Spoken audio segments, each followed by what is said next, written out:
Yeah, I guess it's on.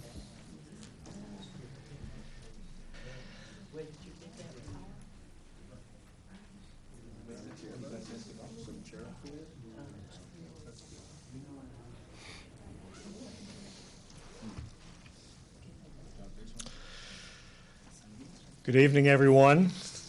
This is the public informational meeting for the Juniper Ridge landfill expansion. Thanks, everybody, for attending tonight. My name is Don Mahar. I'm the Manager of Planning and Development for NewsMe Landfill Operations, which is the operator of the state-owned landfill. NewsMe is a division of Casella Waste Systems. You're probably more familiar with the name Casella than you are NewsMe. I'd like to introduce the other members of our team that are here tonight. Some will have a speaking role, others may answer questions as they come up. We have Mike Barden at the front, who is with the Maine Department of Economic and Community Development, representing Bureau of General Services, which is the state agency that owns the Juniper Ridge landfill. We have Wayne Boyd in the front row, who is the landfill general manager. Tony King, our regional engineer for permits, compliance, and licensing. Tony's responsibilities are for the eastern region of Casella, which is not only Maine, but Massachusetts, and I think part of New Hampshire. We have Jeremy Labby next to her, which is the engineering, permits, licensing, and compliance, but for the Juniper Ridge landfill on site. Mike Booth from CV and Mahar Engineers, which is our consulting engineer, primarily responsible for preparing the expansion application. And Mike will be giving a brief overview of what the expansion is in just a minute. We have Tom Doyle from Pierce Atwood. Tom is our legal counsel as part of the team. And hope I haven't left any of us out. I think I've covered everybody here. I'm going to pass around a sign-up sheet so we know who is here. If you'd be so kind to sign it and then pass it along. If everybody could try to get to this before you leave tonight, I'd appreciate it. And we do have some handouts at the front table. I think everybody has gotten one, but if you haven't, just let us know and we'll try to get it back to you. There's a double-sided history of the expansion application, all of the steps in the process, getting us to where we are tonight. And it spans about 9 or 10 years, so we've been at this for quite a while. There is a written description of the project, runs several pages, and that'll be primarily what Mike Booth will be describing when he talks. And then there is a DEP public participation fact sheet, which describes the opportunities you'll have to get involved in the project and express your opinion. And we can certainly talk about those further after we finish our presentation, if you would like. I'll now turn it over to Mike Booth, and as I said, he will be giving a fairly brief summary of the application. Of course, when it is actually submitted, it's going to be many volumes, many pages, and so Mike, you know, in the time he has, will really be very briefly summarizing what will be in the application. Mike Booth. Thanks, Don. As Don indicated, I work for Stephen Mahar Engineers. We're the principal design engineer, design hydrogeologic engineer who's been involved with this project. Yep. Can I take this off? Okay. In addition to the work that my firm is involved with, there have also been a number of other specialty consultant firms who have helped with other parts of this project. And as I go through my presentation tonight, I'll just identify them. They are consultants who have different specialties in different fields like noise, visual impact, traffic, that type of stuff. And I'm summarizing some of the work that they're doing that will be in the application. So I'm going to provide a brief summary of that stuff. I can't speak to it to the degree that they will be able to, but I'll be able to give you the general overview about what those particular parts of the project involved. What I'm going to talk about first is I'm going to give you an overview of the design, talk about the permits that are required by the project, and then go into some of those environmental projects and how the consistency with the various standards that have to be met for a project like this. Some of this stuff kind of overlaps, so I'll probably go back and forth a little bit between different parts of it. But the project, the expansion, the Juniper Ridge landfill expansion is a 9.35 million cubic yard landfill expansion that was addressed as part of a public benefit determination that was granted to the project back in January of 2012. The public benefit determination is a process the DEP has, actually the legislation the DEP put together to identify and have a project show the need for the capacity that is going to be submitted in an application such as what this expansion application is. This project is designed to handle the types of waste that are currently taken at the facility, with the exception of municipal solid waste, general municipal solid waste. As many people in this room know, last year they received approval to take municipal solid waste of about 81,000 tons per year. That is not part of this project. The only municipal solid waste that's part of this application would be bypass municipal solid waste that would come from an incinerator. The other types of waste that are currently received at Juniper Ridge and will be received as part of this project include main special waste, such things as ashes, sludges, construction demolition debris, oversized bulky waste, which are mattresses, big furniture, that type of stuff, contaminated soils, and miscellaneous special waste, anything from frozen blueberries, spoiled blueberries, to some type of cuttings from a machine shop or something. There are usually the number of types of waste that come up that need the disposal location, and those are typically taken to a secure facility such as Juniper Ridge. The entire facility the entire expansion is 54 acres. The entire solid waste landfill area is 54 acres, and it is going to exist right to the north of the existing facility. And there's a portion of it that exists on the eastern side, the first cell. The intent is to build the site similar to how the site is built now, in a series of cells. Each cell is designed with about 2 years of capacity, and a cell would be built, utilized. Once you're getting near the end, the next cell would be built as needed, and then progressively work through, starting on the eastern side of the site and kind of progressing along the east to north on the first site, and then on the western part of the site, again south to north on the western part of the site. The total facility, what they call the facility site, which includes not only the solid waste boundary, which is identified as the 54 acres that I mentioned, but includes other things like access roads, perimeter burns, that type of stuff. The total facility site is 74 acres. And they consist of, there will be 2 access roads. The current access road currently comes into the middle of the site. There'll be 2 access roads that will be reconstructed, or new access roads that will be constructed. They're actually built on top of the perimeter berms that are part of the landfill. The existing office building and scale gets relocated up on the access road. And then there's a new perimeter fence and a relocated power line that will bring the site. And when we look at that whole area, that's 74 acres. The final waste height that's proposed,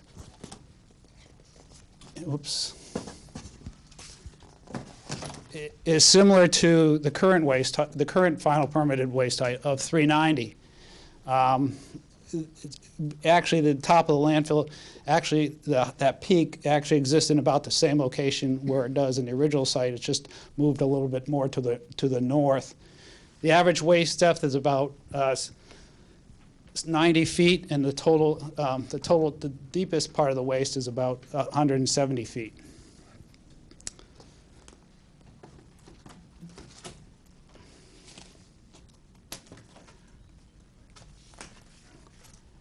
I'm going to talk a little bit now about the liner design, the design concept behind the expansion. The expansion is designed with the environmental factors considering a number of issues. One is the environmental site conditions. That's the result of a lot of extensive investigations that are done to site, borings, test pits, pump tests, evaluations of water uses around the site, to understand the hydrogeology of the site and where the water goes on the site.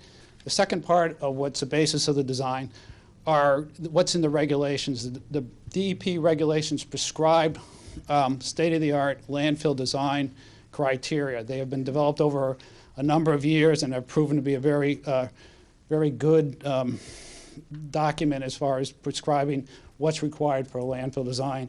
And finally, good engineering practices. Things that we have learned over the years and the industry has learned over the years are the right way to do landfill designs. The expansion liner will be a double liner system. Excuse me. Yep. Sorry.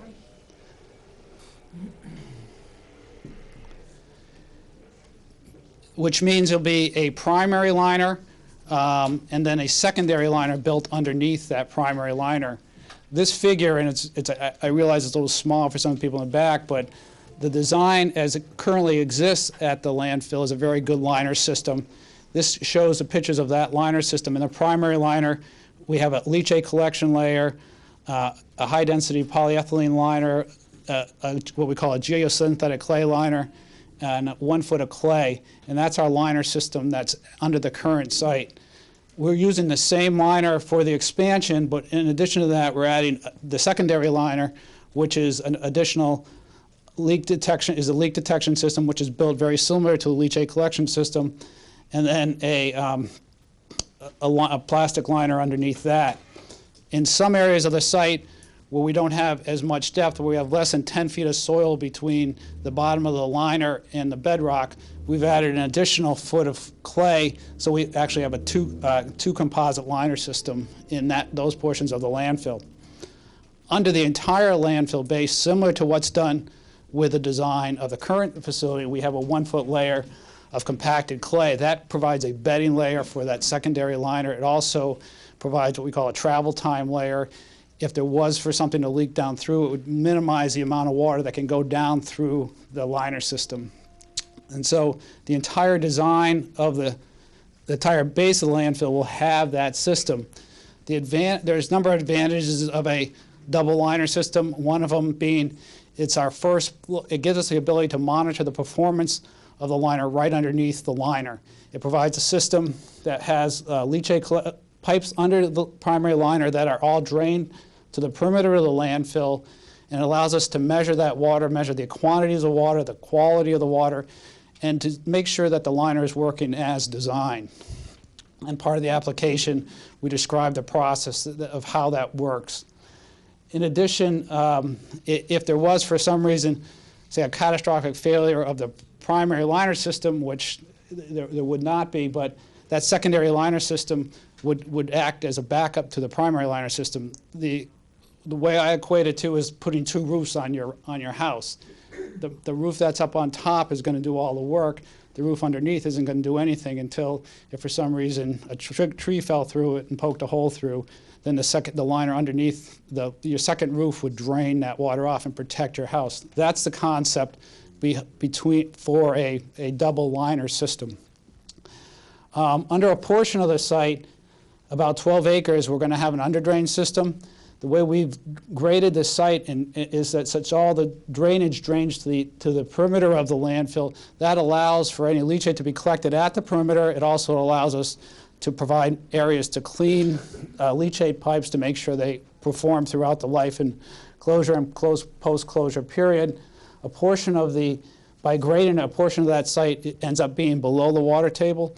And so we have to put an under drain into that area to drain the water so we can build the liner system. It's similar to what we have under the existing landfill, same concept. It's worked very well. It also provides us an additional monitoring point for that area. Leachate that is generated from the facility, it will be treated and collected with the leachate that's generated from the existing facility, will be collected in several pump stations that are located around the perimeter of the site, and that will be pumped by a force main to the existing on-site leachate storage tank. From that tank, they'll be combined with the leachate that's generated from the existing cells. That will be pumped and sent to the mill in Old Town for treatment as it currently is.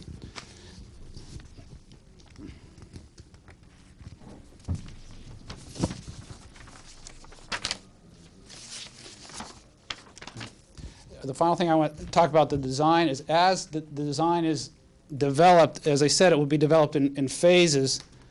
And as with the existing site, once a site is brought up to final grades, it will be covered with first an intermediate cover, and then part of this project will also be to implement and install the permanent cover on starting in the existing landfill, which reaches final grade, and then working our way out, following behind the filling activity. So when we get done with development of the expansion, the entire landfill facility would be closed out.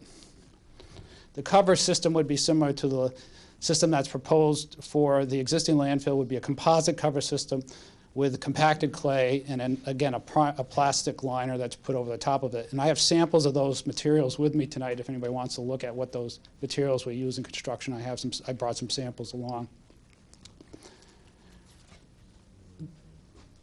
The permits that are required for this facility, there's several permits. The major permit is the main DEP solid waste permit. That permit addressed three sections of the solid waste rules. Chapter 400, which really addresses the issues such as the general issues, general siting issues similar to any type of large development, issues like title, right, interest, technical ability, financial ability, closure and post-closure for a landfill, the state solid waste hierarchy. It also addresses the issues, siting issues such as setbacks, noise, visual, stormwater, erosion control. Those are all what we call Chapter 400 issues, and will be addressed. Those exhibits will be part of the application. The main part of the technical application covers Chapter 401, which prescribes standards for both site investigations and landfill designs. And as part of that, there's a number of technical exhibits, leachate generation rates, gas generation rates, stability type issues, which are engineering evaluations that are done and are included in the application, along with the design plans, the technical specifications, the thing that provides basically the information that supports, from an engineering standpoint, the design that's selected for a particular project. And then the final part of the solid waste application covers the Chapter 405 requirements, which have to deal with water quality and waste monitoring. They're prescribed the environmental monitoring plan, which I'll talk about in a few minutes, including surface water control, groundwater monitoring. It also talks about waste monitoring and different requirements for documenting what goes into the landfill and then the water quality around the site. We also will require what we call a Natural Resource Protection Act permit, NRPA permit from the DEP for some wetland impacts, which I'll talk about in the future a little bit more detail. The same permit is also, there's Army Corps of Engineers requirement to address wetland impacts and vernal pool impacts. That permit will be in one part of the application. The procedure is to combine those applications into one package, and they have slightly different criteria, but typically on all projects, you file one application and both agencies use that application to make their determination. They actually issue two separate orders, but it's actually the same application. Then on a general level, we'll need a solid waste permit from the City of Old Town for the new solid waste ordinance that I believe was a topic of discussion on a meeting here a couple days ago. This will be the first project where that ordinance a project will have to comply with that ordinance, and it will be reviewed under that ordinance.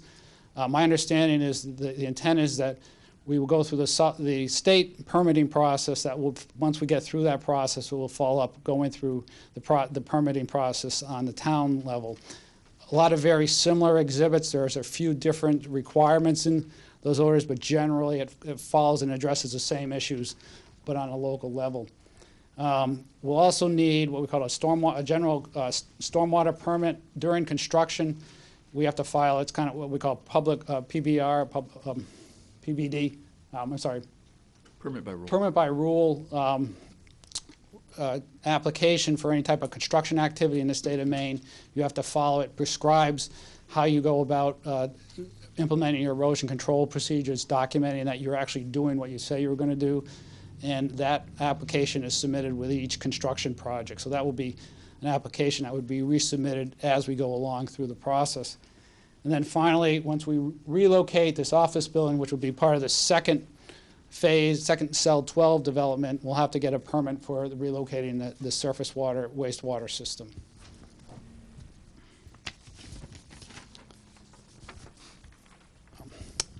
As I said, one of the parts of the application, in addition to the technical, a large part of the application deals with the technical aspects of designing and siting a landfill.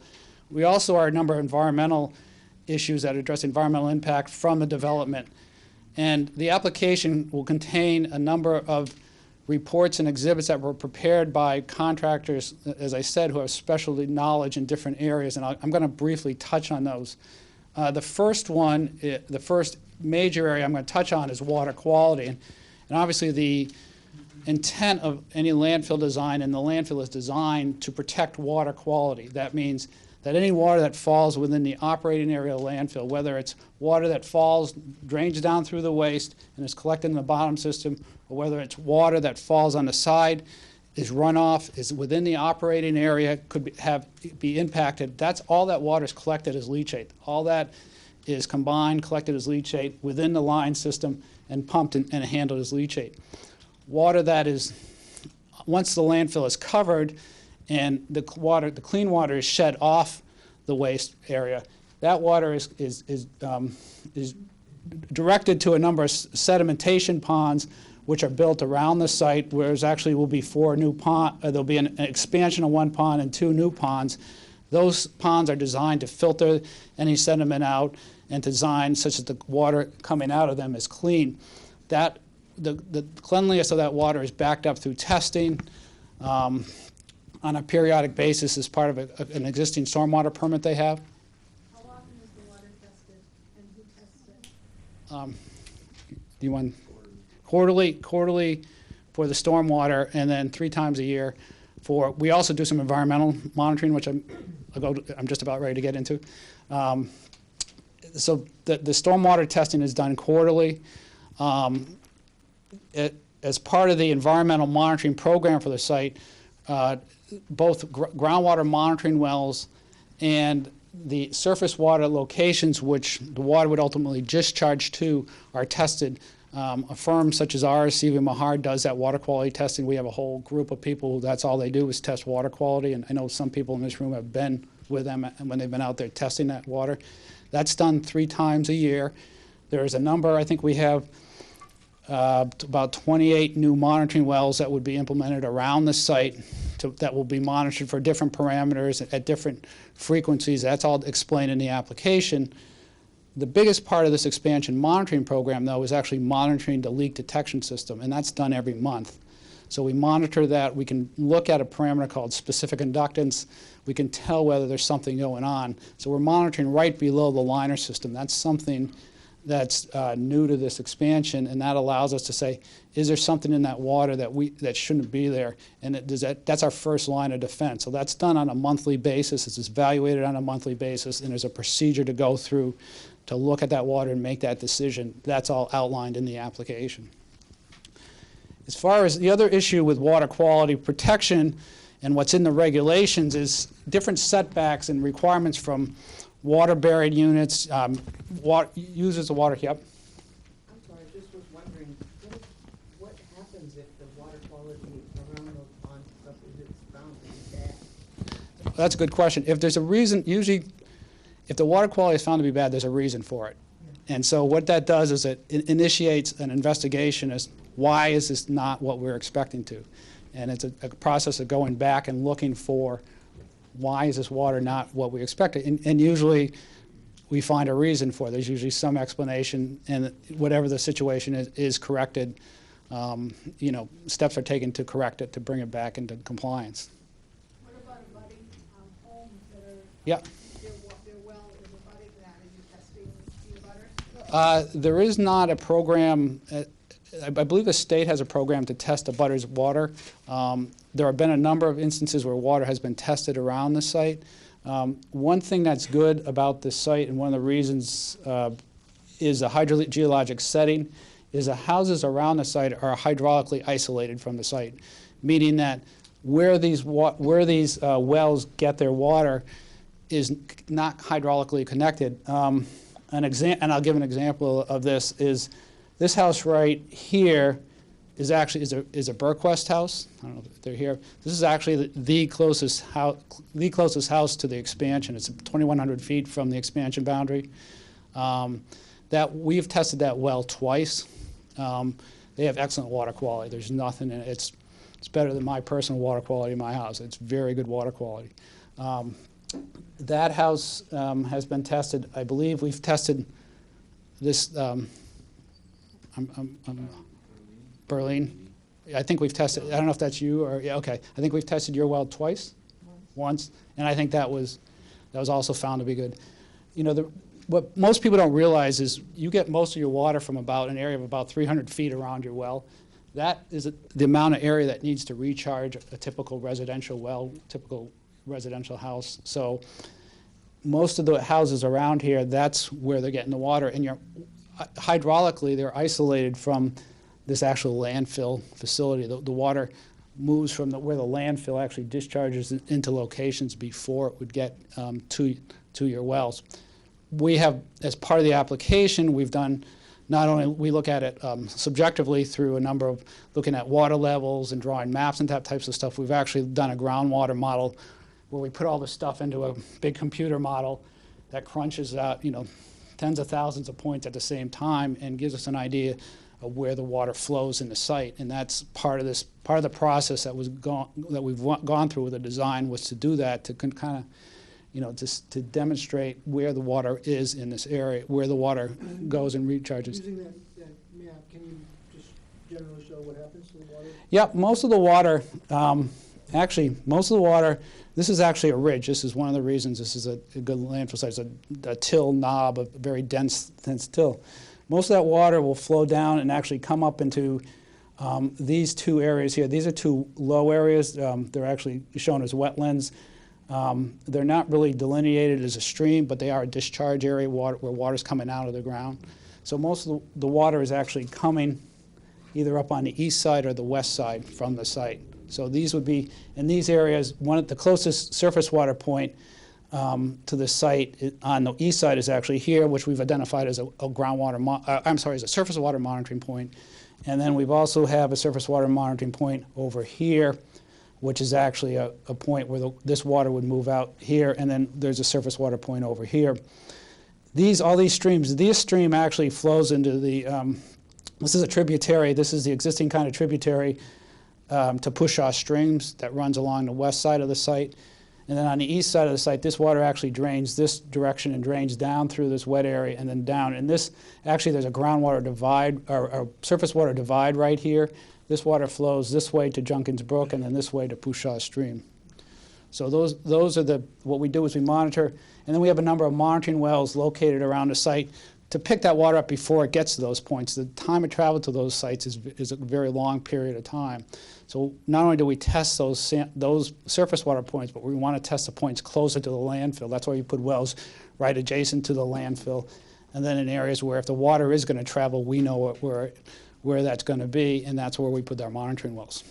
Sorry to interrupt, just while we're right on the subject. Yep. The recent EPA decision, the federal decision on streams, it was like last week or something like that.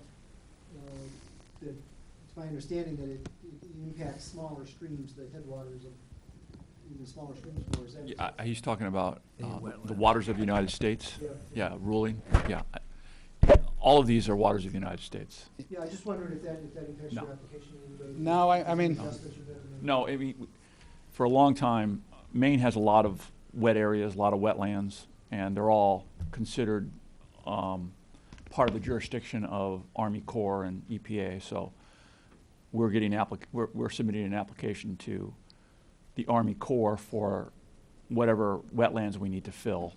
You're treating it all as under jurisdiction whether you need to. Yes. Yes, and it always has been. You know, these are, I'll talk about the wetlands, these are considered waters of the United States, so I don't know that that has changed anything.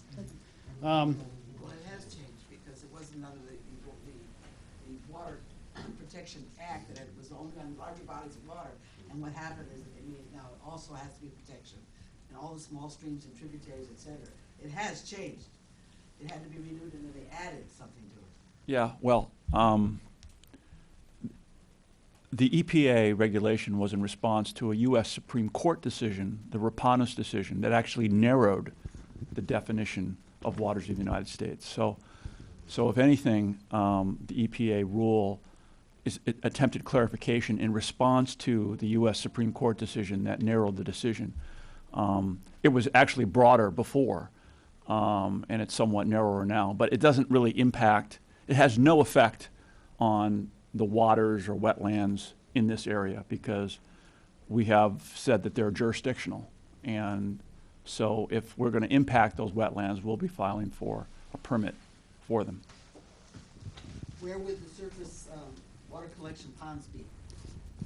The ponds are actually, we actually locate the ponds in upland areas so we don't impact wetland areas. So we actually have, this is an existing detention pond, which we actually will expand to handle the larger area. There's a detention pond we're building in an area that's designated for a borrow pit. And then there's two additional ponds, surface water ponds, on both of these sides. And again, these ponds are to handle clean water that comes off the final cover system. They are designed to filter the water out and to limit the amount of water, that the rate at which it's released into the system. But these actually discharge over land before they actually get into the actual stream. They're actually, there are structures where they discharge into and then they flow over land and eventually into those surface water bodies. Yep. Yeah. If you detected a leak in the liner once the cell was nearly full, how would you address correcting that leak at that point? It would depend on what the situation was, where the leak was. We'd do anything from, if it was something that where we could dig up the liner and repair it, we would dig it up and repair it. If it was determined it was in a place that could not be done, it would be capped. We would make sure that the drainage in the area where the leak was, we would go in there to drain the water out, because what drives the amount of water that would go through any system is how much how deep the water is over that area, over an area that would leak. So the important thing is to go in and minimize that leak. But that is the reason, it's one of the reasons for the secondary system. The secondary system also provides an additional way to drain the water out, and as part of the system, as part of the design of the system, we have monitoring in those layers to detect leak to see where the water levels would be. But Irene, just let me know, if you're gonna speak from the audience, you gotta speak really loud, and if you could repeat the question maybe. Okay. Your answer. Yep. Okay. You said something a while back that something was below the existing water table? Yes. What was that that's below there? Okay. When we grade the site, so what we do is, when we build the site, we want it to all drain to the outside. We want the water to flow to the outside, where we can collect it, where we can see it, where it's accessible if there is an issue to repair it. So what we need to do is drain, is cut into the native till. This is where the till is the deepest, and we're actually cutting down below the water table in that area. So when we do that, we have to put an under drain in it, so that the water will drain, so we can build a firm base on top of it. It's very similar to the design concept of the existing facility where the same situation occurred, and the entire existing facility has a similar under drain under it. You said something about detecting leaks in the past. What type of leaks were detected and how long did it take to detect the leak? I don't recall saying that they detected in the past. If you had found, or if leaks were discovered, so were What- leaks discovered? No, leaks were not discovered, but if a leak was discovered, part of the leak detection system, it has a number of pipes in it that are spaced over the bottom. I did not bring the drawing that has that, but there's a number of pipes in there.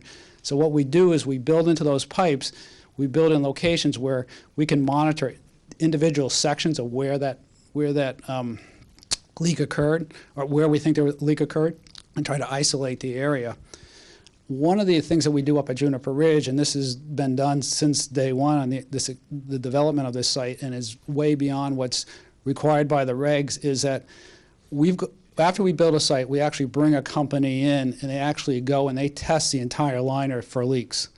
They go out there and they basically put a current underneath the plastic liner, and they put a current on top, and if there's a hole in the liner, they will find it, because they walk around with a thing, and it will go off, and they'll say there's a hole here, and so those typically those types of issues are not, that type of testing is not done on any other site that I'm aware of in the state of Maine. It is not done typically on most landfill sites, but it is something that's part of this project, as part of what's done there now, and those are the situations that when people say if there's a leak, those are usually what it is. It's some type of installation type of thing. We pick those up through that testing, repair those before anything's put in there.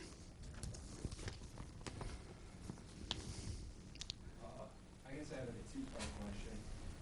Who would be in charge of testing the water, and would they be open to like a second or third party also testing the water? Just for like quality standard assurance. If you do it 4 times a month, and you have outside agencies do it, pragmatically speaking, wouldn't that be more efficient scientifically?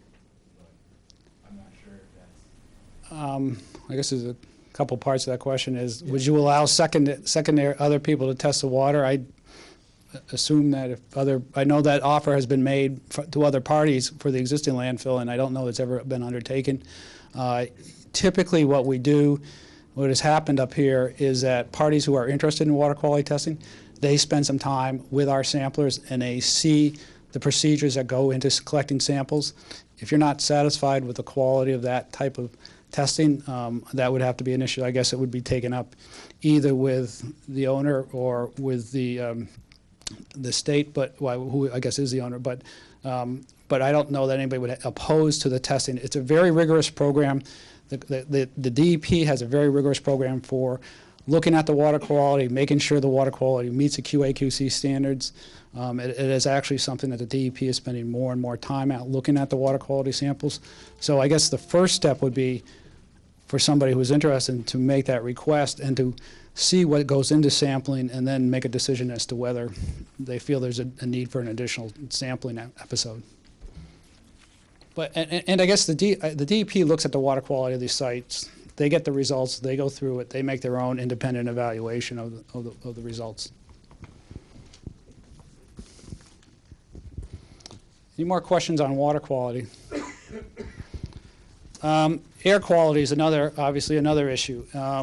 And you know, there's air quality, really there's 2 areas that we look at. One is landfill gas, and the other is is dust issues that can come up from any type of operation. Similar to this, we have construction activities. As far as landfill gas, there is as with a current facility, they use the same situation where they install landfill active gas collection systems that put a vacuum onto the landfill and pull the gas out. That landfill gas will be directed either to a current on-site flare, or I think it's very common knowledge that they're evaluating the option of utilizing that landfill gas to generate electricity. That plant would be located over by where the new gas building is, and that gas has about a methane content, 40 to 50% methane, that can be used to generate electricity. It's a very common practice in the state, or not uncommon practice in the state, very common practice in the country. So the gas installation is done as the waste is being placed in the waste. They put horizontal pipes in between each layer of waste to draw a vacuum on the landfill, and then once it gets up to the final grade, they install vertical wells. They also use a very tight cover, to keep all that gas in, and to allow that it improves the efficiency of that gas collection system. The other big issue is that as far as air quality has to deal with the potential for dust control. The way we deal with that is two ways. One, we pave the access roads. Two, we implement a number of operational procedures, including watering the roads down and sweeping the roads to clean the dust up. I was just up at the site. I stopped up at the site before I came in here. They were actually, there's a cell construction going on there, and they were actually in the process of watering the roads and cleaning the roads from the daily activity of building the landfill. So those are the two items of how air quality is dealt with at the site. This site has an air permit through the DEP. That permit, the amount of landfill gas that we're projecting basically can be served by the flare that's there. It's right about at the capacity, but that's a permit that gets renewed every couple of years, and as that permit gets renewed, it would be updated if there was a need for a bigger flare. That would be part of that permitting process. It's the same permitting process any type of an industrial facility undergoes as far as air permitting. So, and that the site has a permit. Yep. Well, that's wonderful to know that they go through the flare, but I mean, that doesn't mean that going through the flare makes it not have an effect on the air. What is the actual effect going to be?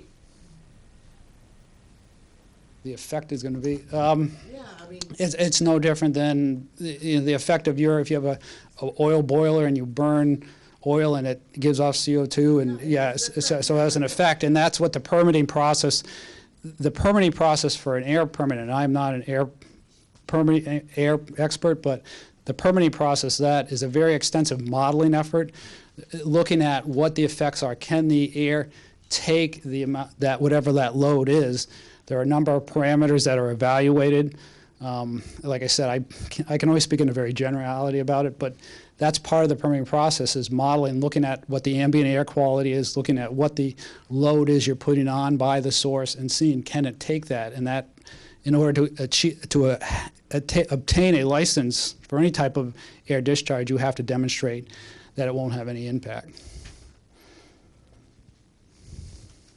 So the current landfill doesn't have a generation system, it's only flaring. At this point, it's only a flare. But Yeah. you install the recovery piping as you go anyway. Yes. That's all in there. Yeah. So does the new expansion proposal include any kind of use for that methane? Well, that's what this gas to energy plant would. It will be a separate application because So there is a plan for it. there is a plan to utilize gas. Yes. Will also utilize the existing landfill. Yes. So you've sort of been waiting till you get a bigger source of methane.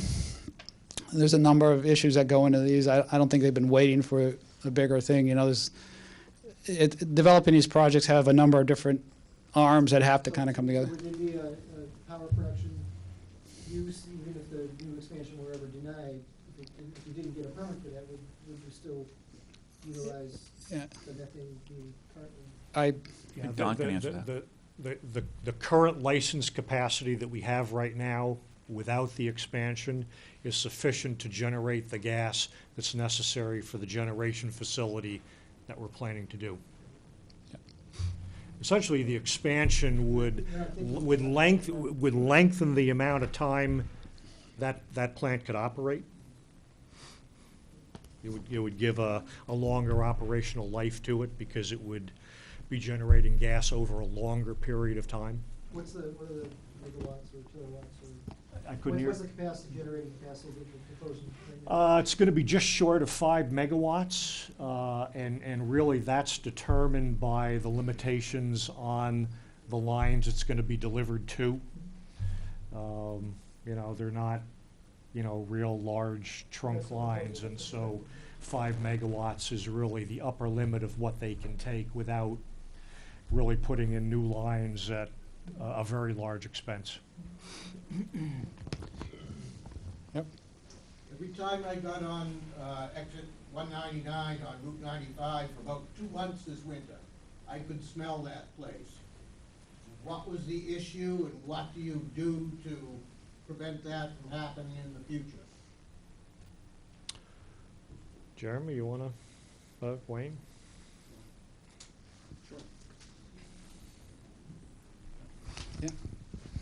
Hi, I'm Wayne Boyd. I'm the general manager for Juniper Ridge Landfill. And yes, we did have a spike in odor issues in January and February.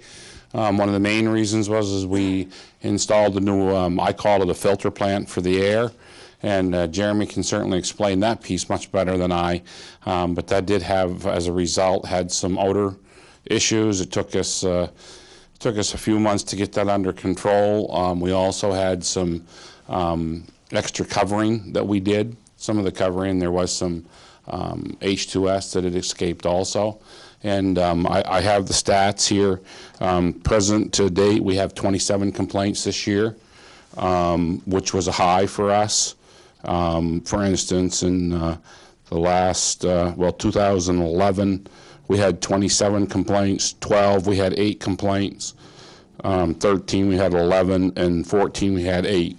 But a lot of those complaints was to do with the new plant, but we also had hydrogen sulfide issues also.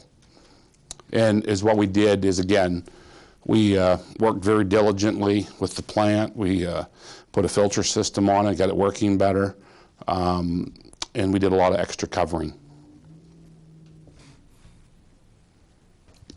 Ed?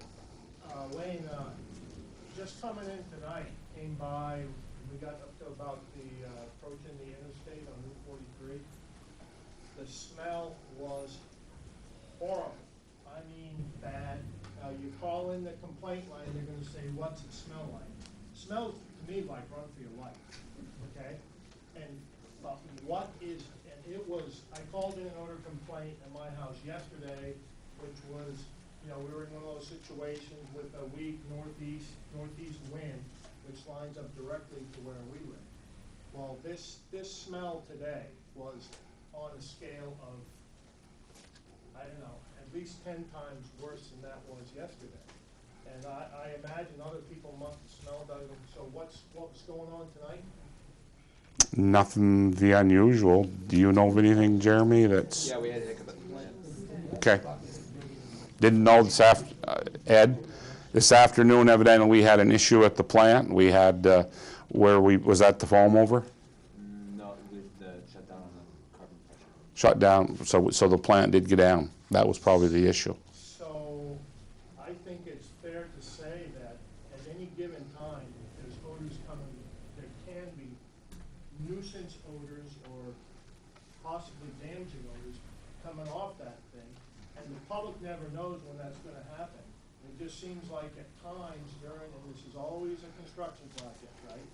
At times during this, we're always going to be subject to these odors. And it just seems like with a bigger landfill, it's just going to be more odors.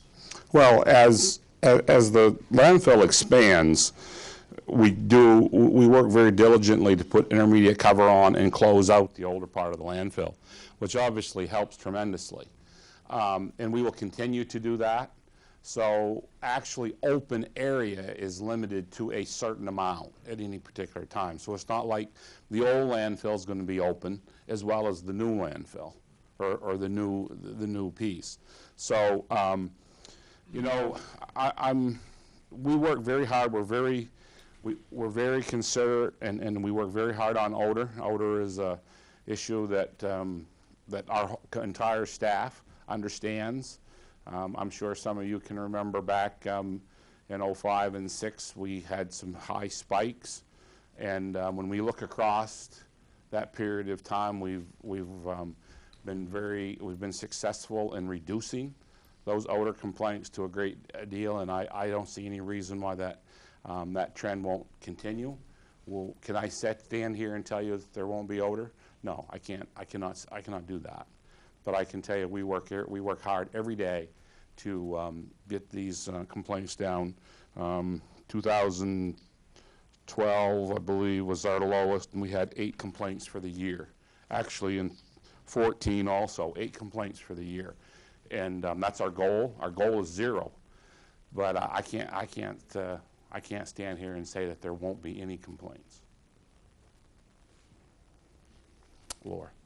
Where are the monitors now that are detecting the odor? Where are they located? They never. Are they DEP or Casella? I know you have some Yes. DEP. Where are they located? We have one over on where the weigh station is. We have one, One still there?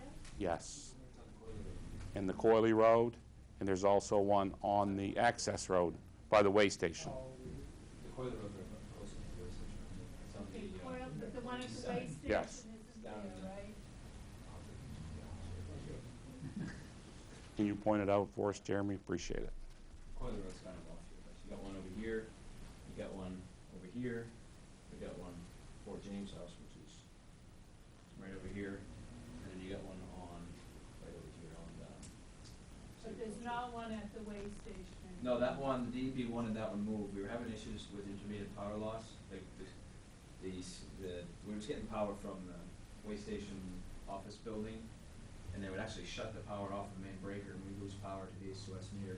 So that was back when the DEP was doing it, and they got really tired of that, and they actually said it's more relevant to have it here on the West Coily Road, because that's where the residences are, and that's actually more prevalently downwind, or similarly downwind from what's on the way station here. So that was moved back, actually, just about the time that we took it over from the DEP, so. So now Casella monitors the Yeah, the DEP, monitors. they turn it over to us. Well, they get all the data actually on a regular basis, and everything's automated now. DEP used to have data collectors at each of these locations, and they'd have to go out and service them.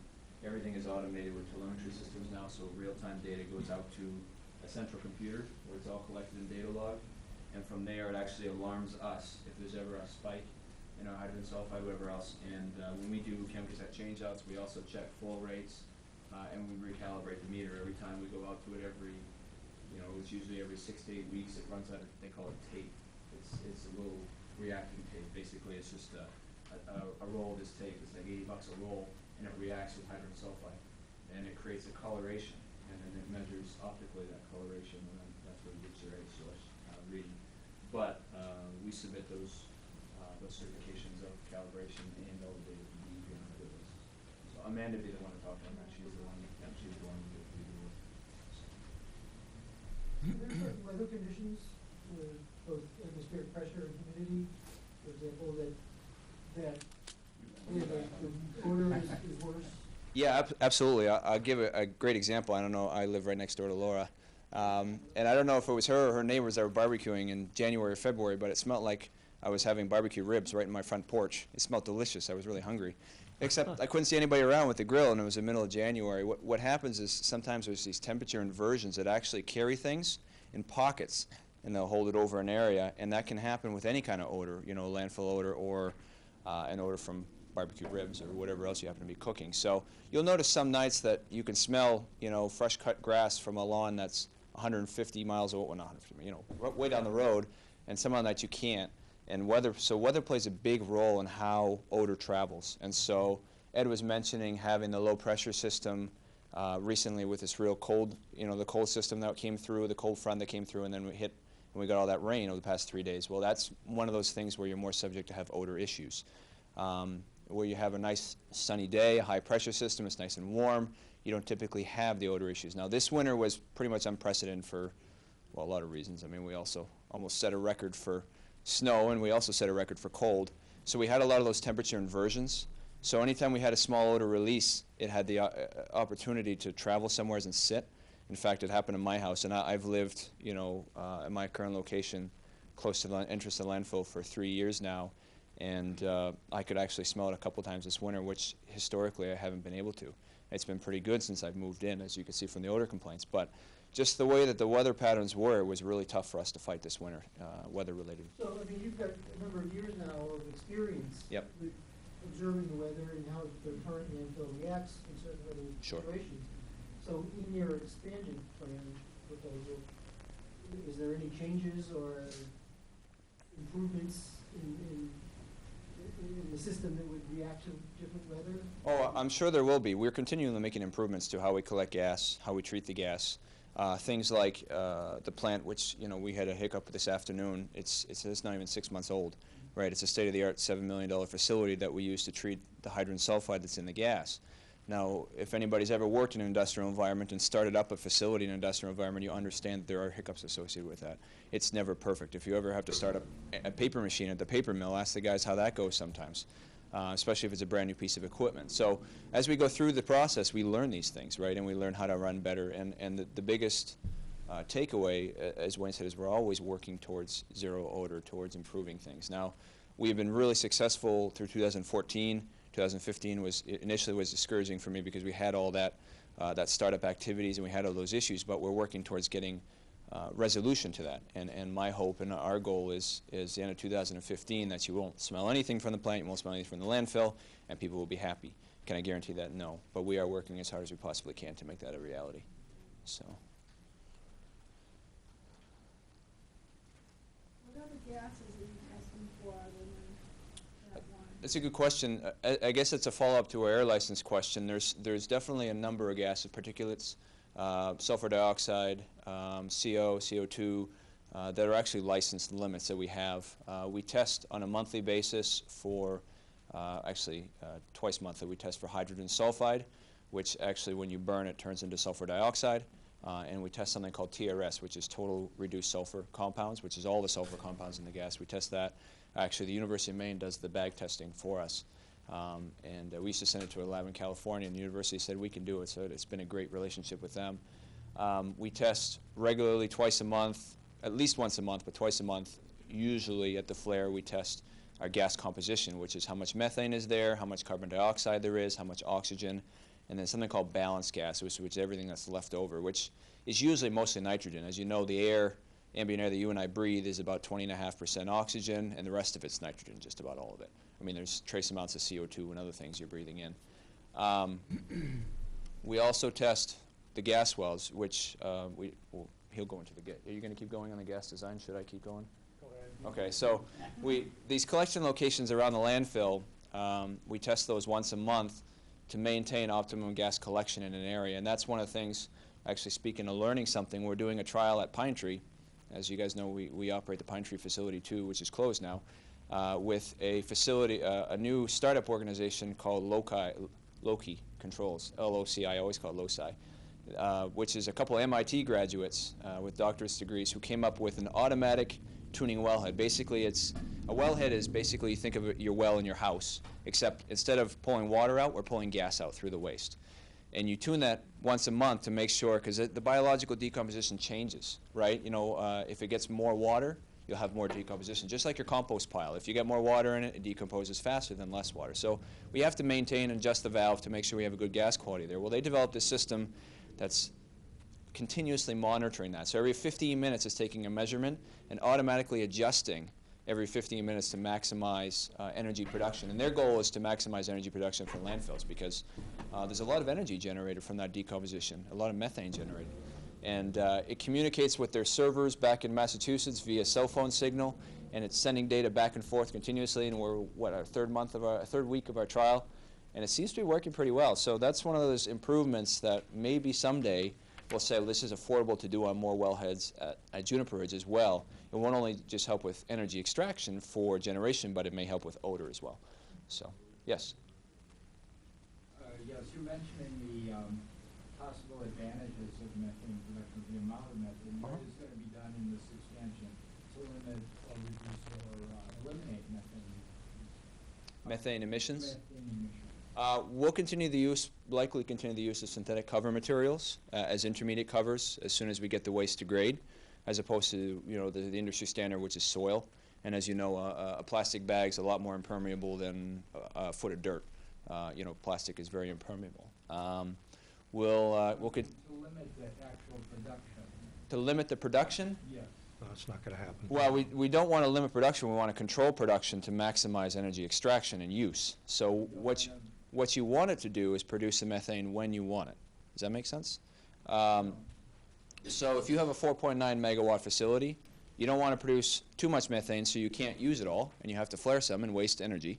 And you don't want to produce not enough so that you can't run your engines and you're losing money. So you're looking at this as an energy production facility, and you're going to monitor or mediate the gas production that goes into it based on the production you want to have come out of it. Yeah, I mean, I can see that happening in the future. I mean, the first goal is always to mitigate greenhouse gas emissions. That's going to be our first priority. right? So we don't want to have greenhouse gas emitting. So if we have to flare some because we have too much gas, we're going to flare some. We're not going to let it emit into the atmosphere. But with the use of synthetic materials, a lot of the new landfills across the country are actually able to stabilize their gas flows through different techniques so that they can maximize energy production, because really that's an energy source. It is a waste, but it is an energy source. And it's a great way, as everybody knows, nature usually does a better job at generating things or decomposing things or fixing things than we ever could. And so this is a natural process of decomposition that generates energy for us that we can collect and use. So, yes. Do you have any idea how much gas, methane is escaping, not being flared off, but just escaping the atmosphere? Is there a way to measure that? There is, actually, and we do an EPA report every year. It's called greenhouse gas modeling. We do it every year. It's an EPA model that you run for your facility based on your cover type and your collection efficiency, which is how much gas, how much gas collection you've got in an area to make sure that you are pulling the gas from where you should be. And that's all reported on the EPA database every year. In fact, one thing that'd be good to see would be, I believe that's part of our sustainability report, right, Tony? We have a sustainability report that Casella puts out as a company every year. And it does highlight landfills like Juniper Ridge and our collection efficiency and how we've improved our greenhouse gas emissions as a company, and specifically landfills, which have been a big source of methane emissions in the 60s, 70s, and 80s, and even in the 90s, but have significantly reduced their greenhouse gas emissions because people are coming out saying, hey, we can get energy from this. We want to collect, we want to, lower the greenhouse gas emissions by collecting and actually using it beneficially. So, but you can go online and see all that data through the EPA. We do surface scans, yeah, we do routine monitoring to maintain that compliance as well. And where would I look for that? Oh, well, if you want to, I can give you my contact information and I can give it to you directly. You can get it, the sustainability report's also on the Casella website. And also you can talk to people in the DEP, your local DEP air license representative would be able to, Lynn Muzzy is our contact, and she would be able to give you a lot of information. But there is also an EPA site, right? It's a little confusing, isn't it? No? For instance, to explain to them while you have the mic, is we often put the plastic on the cover, which helps immensely. Yeah, so the requirement for intermediate cover is 18 inches of soil material. And as you know, soil material is not very, the collection efficiency of soil material is estimated by the EPA of 75% or so. Whereas plastic is very low permeability, assuming that you make sure that there's no, that it's complete, has good integrity, which we do check the integrity, make sure there's no cracks or tears. And that's about a 90% collection efficiency based on the EPA modeling. So that was a voluntary thing that we decided to do to help with odors and gas emissions, and it's made a big difference, as you can see from the odor complaints. Obviously, there are people, I just talked to Laura tonight, and she smelled the same thing that Ed did coming in, and so I called. That's why I was on the way, and that's why I found out about it, as I called and said, what's going on? But that happens from time to time. But our collection efficiency has greatly increased with some of the techniques we've put in place. Yes, sir. Jeremy, could you tell me, please, this is an informational meeting. Uh-huh. How was the notification given for people to find out about this meeting tonight? Because I've got the last two nonstop times, and there's nothing in there about it. And but for Ed Spencer's letter, I wouldn't have even realized that there was a meeting here tonight. So I'm wondering if it was done, when it was done. The public notice for this meeting was in the Bangor Daily News on May 22nd. I have a copy of it. Well, I'm not questioning it. I'm just No, somebody was shaking their head. We sent it out by certified mail to all of the abutters and by certified mail to the town of Alton, city of Old Town, and to the members of the Landfill Advisory Committee. Okay, because I'm an abutter and I received nothing.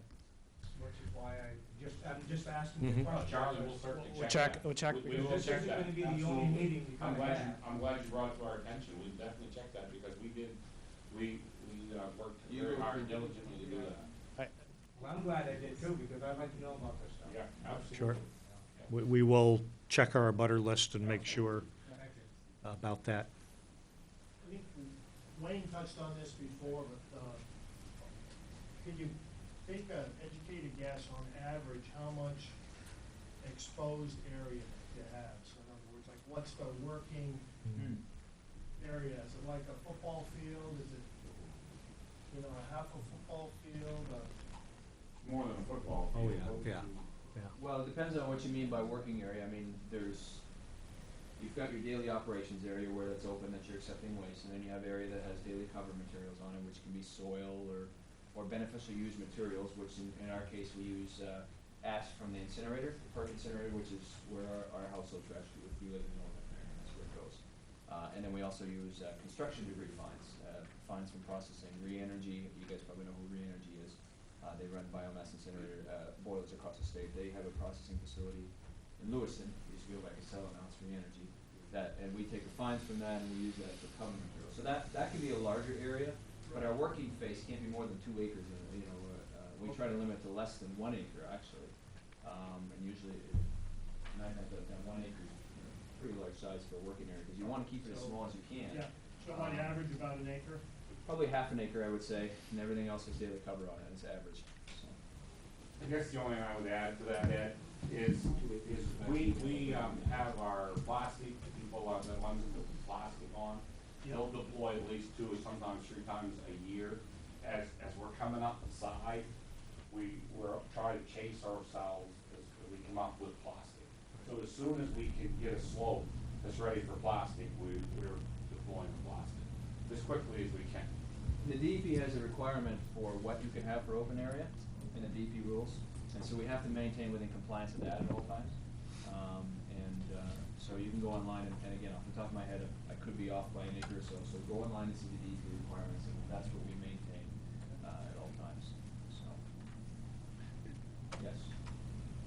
Since you have more space to work with, are you going to be looking for other sources of waste? Is it going to be the same sources, out of state, et cetera? I mean, incineration was becoming a problem in Maine. So has that problem been solved, or what's going to happen from now on with all this new space that you can fill? Right now, No, take it. Yeah, that's what I'm saying. Well, I think as Mike described, with our existing permit and with the expansion, what we do is we build cells as we need them. You know, when Mike said the expansion is going to be, 54 acres, we're not going to go out and build a 54-acre cell, okay? Because it's very expensive and it's all open and we got to collect water on it. So we only build cells as we need them. And plan is to build a cell that'll last about 2 years. We are, for design purposes of the landfill, so they can do their traffic studies and their runoff studies and all of the different topics, what we're using as an assumption is about 700,000 tons of waste a year. That's a bit more than what we're currently doing, but we're kind of putting it on the high side so that when we make assumptions about traffic, we're not underestimating them, we're really being conservative on the high side. Now, our projection about what the landfill is going to take over the next 10 to 12 years is based on what's happening in the marketplace today. That can change. It can go up and it can go down based on the economy, based on other facilities that either come online that aren't there now and are competition, or facilities that are taking waste that go away for a variety of reasons and now need a home elsewhere. So, you know, when we put out that 650 or 700,000 tons a year, it's not a guarantee. It doesn't mean that it couldn't be lower than that and it couldn't be higher than that. But, you know, I don't have any more of a crystal ball than anybody else does to say what's going to be happening with all of those factors that affect the market 5 years from now. As a business, I'm sure you're looking ahead. Now, you were rejected with your idea of buying the municipal solid waste. And if you're granted more space here, are you going to reapply for solid waste? I can't make any commitments about what future applications might be. All we're talking about tonight, and all we're going forward with, is the current expansion application. And the assumptions of the waste streams in that application are what we're explaining here. Is it subject to change in the future? Of course it is. Did you have a question that we didn't get to? Well, it was just going off his. Okay. So you said the flyer for this meeting is in the Bangor Daily News, the newspaper? Yes, It was? yes, Was it on, the 22nd. it was on, 22nd was a Friday. okay. Was it on the internet as well? Yes, yeah, it is. I don't know. And I does don't. it count as one of your, like, if you're a Bangor Daily News subscriber, and you get 5 free articles, would that be considered one of the articles? Like, I don't, you guys don't even have to answer that, but like, because I didn't see it on the internet, and I'm on the internet like 12 hours a day. Yeah, I don't know what the Bangor Daily's policy is on what they put on the internet versus what they do in their print edition. It's in the legal section. You look at the legal section. that's Yeah, where you be find all- legal notices back in the classifieds. All public meetings and things like that for not just us, Yeah, but other people. That's what they do. sending you a town or with a Yes, Bill. Yeah. their website. Given what you know, what is your estimated time span for complete expansion? Realizing information. Time span for submission? No, time span for when this capacity will be full. 10 to 12 years from start in the first cell, which would bring us to somewhere around 2032. We plan to build our first cell in 2018, start utilizing it in 2019. Let me just, yes. Okay. You say that, the cover is ash from the incinerators, right? Daily cover is, yes. There's cover, and you put that on, and I understand that's a special waste as well. Yes. That's very full of contaminants. And how do you keep it from blowing around? Isn't it lightweight? Yeah, that's why we mix it. And the ash is squelched at FERC, which means that they douse it with water, so it's wet. So it doesn't come in dry and dusty like you think of. We do get ash called fly ash from a biomass plant, a biomass boiler, which is just wood ash. But it's very, very fine. That can be dusty, and we make sure that we mix that with things like sludge, because it helps neutralize the sludge, but it also helps with dust. But we don't have issues with dust from the FERC facility. And when you mix it with the wood fines, it ends up being a 25 to 75 ratio or so, 75% of the wood material. So it doesn't flow around. It doesn't blow around, no. And remember, the daily cover material is still an area where everything that touches it, any of the water that touches it is considered dirty water or leachate. So we still have to collect and treat all that water. The only time that it becomes clean water is if we put in our intermediate cover, which is that plastic material we use. So once that plastic is there, that becomes clean water. There's no waste that will touch the water. So that we can shut off the system. And or a final cover system When do like you put mine. that plastic cover on? Like Wayne was saying, several times, whatever, 2 or 3 times a year as we're coming up with a cell. So as we're building it up in elevation, we're actually putting plastic on. We're not waiting till we get the final grade. That way we're actually, keeping the system really tight and covered very well. Mike didn't mention biomedical waste, is that going to be on the be continued? It's a permanent waste stream in Juniper Ridge. Whether or not it comes in all depends on if there's a facility that actually processes biomedical waste. The one at Pittsfield is closed, right, Dawn? That's right. We had that permitted a few years ago. That facility is no longer operating. So right now, all your waste from Eastern Medical Center or any other place in the state actually gets trucked out of state. It goes to a treatment facility out of state. I Yeah. understand that waste is sterilized before it's. It is. It's something called autoclave. Right. Yeah, So where, it's- it's a. I'm sorry. Stay out here, Jeremy. I'll try to answer the 2 Turn questions. it on, it's not on. Yeah, no, it's big enough. Maybe I need to talk louder. Is that better? Okay, sorry. I won't mumble. My wife always says I mumble all the time. And she, oh, what did you say? Are you going deaf? No, you mumble all the time. Anyway, Oh, she's. So biomedical waste is a permitted waste stream that Juniper Ridge has in the permit for the, and Mike was hitting on this, the only waste stream that we currently take that's not in the expansion permit is MSW, because that was specifically prohibited by the MSW amendment that we received last year, except for in cases of bypass from an incinerator. I'm right on the key with that, right? Okay. Yeah. But there's no biomedical waste processing facility that currently runs in the state of Maine. So all the biomedical waste from all the main hospitals and other facilities is either going to Canada or going down out of state somewhere. And there was a follow-up question to that. I can't remember what it was at this point. Was there a follow-up question to that? Oh yes, it's autoclaved. So it is brought to a certain pressure to kill any pathogens or any organic, any biological agent or whatever happens to be in that biomedical waste.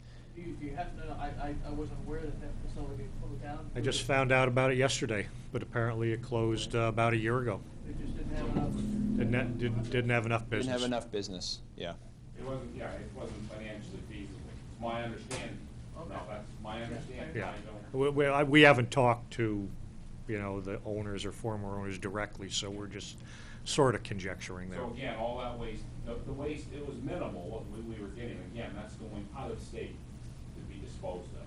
Probably at a significantly higher expense to the cost of Well, the health perhaps care you have system. Plans, for someone else to do it or for some other arrangement. Maybe. And then you'll be getting it again. Yeah, I don't know. I don't know if anybody is looking at that or That's one of the examples of how the waste stream changes. Changes. Correct. And you have they don't have no requirement to give you notice that they're not gonna bring it anymore. No, I think it just stopped arriving. Right. Yeah, and to clarify, it has to be treated by medical waste. We can't take raw biomedical Yes, waste. it has to be treated and sterilized. Yeah. We keep on avoiding your, That's fine. yeah.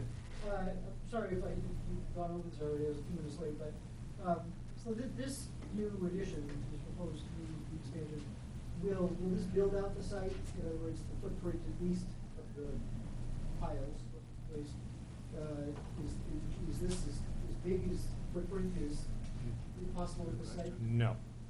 We originally, and this goes all the way back to 2006, had originally been proposing an expansion that was more than twice as large as this, 21 million cubic yards instead of 9.35. And that 21 million would have really filled out all of the area that is suitable for a landfill. And the reason for that is that was our obligation to seek that permit under our contract with the state. And so we did what we were obligated to do. But when we got to the public benefit determination process in 2011, when the state looks at what is needed for a landfill, all they look at is from when the landfill is going to come online after it gets through all of its permitting, only about 10 or maybe a little bit, couple of more years beyond that, whereas our 21 million would have been probably another 20 years of capacity. That was 21 million expansion. It would have been a 21 million expansion. So instead of the 21 million, we are now applying for 9.35. But the balance of that 21 million is still there potentially to be developed if a need can be demonstrated at some point in time. So that is not proportional to the footprint so much, and that would include probably making a bigger elevation. Probably not going any higher than we propose here, but it would continue to go out to, let me point it out here. It would continue to go out in this direction. Out along the access road. Using some of the existing elevation on a given plane. Right, yeah, it would not really go much higher. It would basically follow the same concept. Let me get, This gentleman's had a quiet. Yes, question for a long you've been time. waiting a long time. That's right. Sorry. I just had a simple question about the public notice part. Mhm. Is there any reason why you limit it to the abutters rather than a certain radius around the facility? And one reason I'm saying that, in my photograph, I can see my place. But we have a narrow strip between us and the fill. We're not considered abutters, so we don't really get a direct notice. The rules for, I'll let, Yes. you go ahead, Tom. Yeah, Casella and the state followed what the state requirements are, which are set forth in DEP's Chapter 2, and requires that you have to notify the abutters of the project, which are those whose property physically touch it, abut it, and then also notify the town. So we did Town of Alton and the City of Old Town, and then also put a notice in the newspaper. I understand that. Well, Bangor Deadly News is going downhill in subscription rates big time. But the abutter thing is something that only concerns me because we're only a few hundred yards away. But there's a narrow strip between us and them, so therefore we don't get noticed. Let me just follow up with that. I just talked to code enforcement, Mr. Russell, and I asked him how the town might be able to help us, because as Dawn had pointed out and others, that we do send that out certified to the towns. So I think we're gonna be able to get something more on their social media. We're gonna work hard to make sure it's on their, and maybe on the television network or something. We're gonna work with the city to try to get that out on whatever they may Can have. someone- And we're open to other ideas. Well, so if someone's close, for example, can we request a certified notice because we're only a few hundred yards away rather than, there are people who are further away than we are because they abut, they get certified letters, but we're real close, you can see it on the photograph, we don't get it. Can it be requested on an individual basis because you're close? Be added to the list? That's all. It means common sense, that's all. Yeah, I mean, we'll talk about it. Whatever the state requires isn't always common sense. Good neighbor policy is good neighbor policy. That's common Understood, sense. understood. You invest in the Bangor Daily, you'll buy an ad from Good idea. Oh, good idea. Good idea, we will do that. That would probably help. Penobscot Times? Are a lot of people from Penobscot Times? Okay. Yeah. On a computer, it is. Okay. We'll do that, definitely. At what point will the interested parties list come on board? That's a Dawn question. That would be something that the department would put together as they start processing the application. Yes, Dana.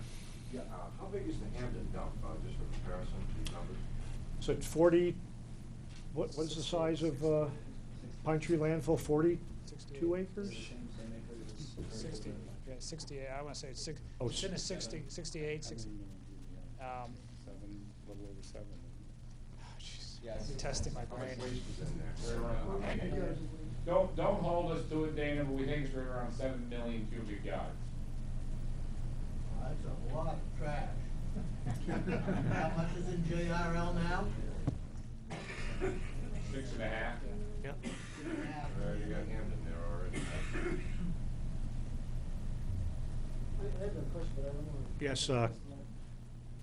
Paul. Yeah, I'm curious, what is Casella and the state as caretakers of this resource doing to operate this expansion on a basis of zero growth, similar to what they're doing in Portland, and so that in the next 12 years, we'll get to the point where we know we'll never have to get to that 20 million ton capacity. Remember that Eco-Maine deals with one waste stream. That's municipal solid waste. That represents less than 10% of what's going into JRL. So comparing us to Eco-Maine is no comparison at all. But I still ask the question, what are you doing to attain zero growth in this landfill? We are responding to the solid waste disposal needs of the state of Maine. That's the purpose of Juniper Ridge. Before we go on, we've had a lot of questions about operations, and I think we've tried to explain the operations in the expansion will be very similar to what they are under the current license. I would strongly encourage anybody, if you have not done so far, come out and have a tour so that you can see it firsthand. It's a little difficult to explain this in the abstract sense. If you're there and we can actually show you as things are going on, I think it becomes a lot clearer. And we'd welcome anybody that wants a tour. Give us a call anytime. The only thing we ask is that you don't wander around the site without us along with you, because that's a bit of a health and safety concern. But if you give us enough time to get somebody there to give you a tour, be glad to do it anytime that's convenient to you. We will have an open house this year. But Yes. but I didn't want to interrupt the flow of the question. But really, you know, operations, it's hard to understand unless you can see it firsthand. We'd be glad to do that. You had a question in the back we haven't heard from yet. Yes, ma'am. Yeah, it says that you only accept waste materials generated from the state of Maine. That's correct. Does Juniper Ridge take trash from out of state? No. Now, if the trash comes in and crosses the border and somehow is handled in the state of Maine, is that then considered waste for Maine? It is. So it just came from out of state, but it was handled. If it goes through a process facility, yes, it is. So the new expansion will be doing the same thing, the trash will be coming from out of state, done some sort of process or handling and going to the new expansion. Well, no, no, and it's so hard to explain it. I wish I could take you a day and just go and show you how it all works. It sounds that, it might sound that, it just don't even close to that. It's in-state waste. It's in-state waste. But the Absolutely. expansion, but the Juniper Ridge, you're saying it is not just state of Maine waste. No, I'm saying it's in-state waste. Just in-state waste. That's all we take, is in-state waste. And it's generated within this state, that Yes, trash is generated. absolutely. Nothing comes in from out of state. No. Nothing. No waste comes in the state, it's taken to. Well, I think, Wayne, I think, Let me to be explain. fair, if PERC, which is, you know, a major generator of waste for this landfill with ash and residues, if they bring in out-of-state waste to their facility and process it and burn it, the residuals that come out of that are considered in-state waste, and they are disposed of. They are disposed of in Juniper Ridge now, and they are proposed to be disposed of in the expansion. And that's no different than what's happening and how waste has been considered, you know, main waste for years. We don't produce enough right here that we have to, you know, why do we take it in from anywhere? I mean, if we didn't take it from out of state, we probably wouldn't need this expansion. Well, I mean, it just, to me, it doesn't make sense. you have to take that up with PERC. Is PERC the only, is PERC the only, or the only, out of state source of waste that goes to Juniper Ridge? Well, they're not, again, once it's processed at PERC, it's considered in-state waste. Right. Um, Say like the- the origin, like the- where the stuff came from originally. There are only 3 incinerators left in the state of Maine. There's PERC, there's Eco Maine in Portland, and there's MWAC in Lewiston. And all of their residuals or the bypass would be eligible to go to existing Juniper Ridge or the expanded Juniper Ridge. And there are other processing facilities, and the waste from those processing facilities, wherever it comes from, if it's processed in Maine. I understand that thing about in-state, out-of-state. Right. What about Stuff. PTI? Isn't that, don't you get stuff from that? Who's asking the question?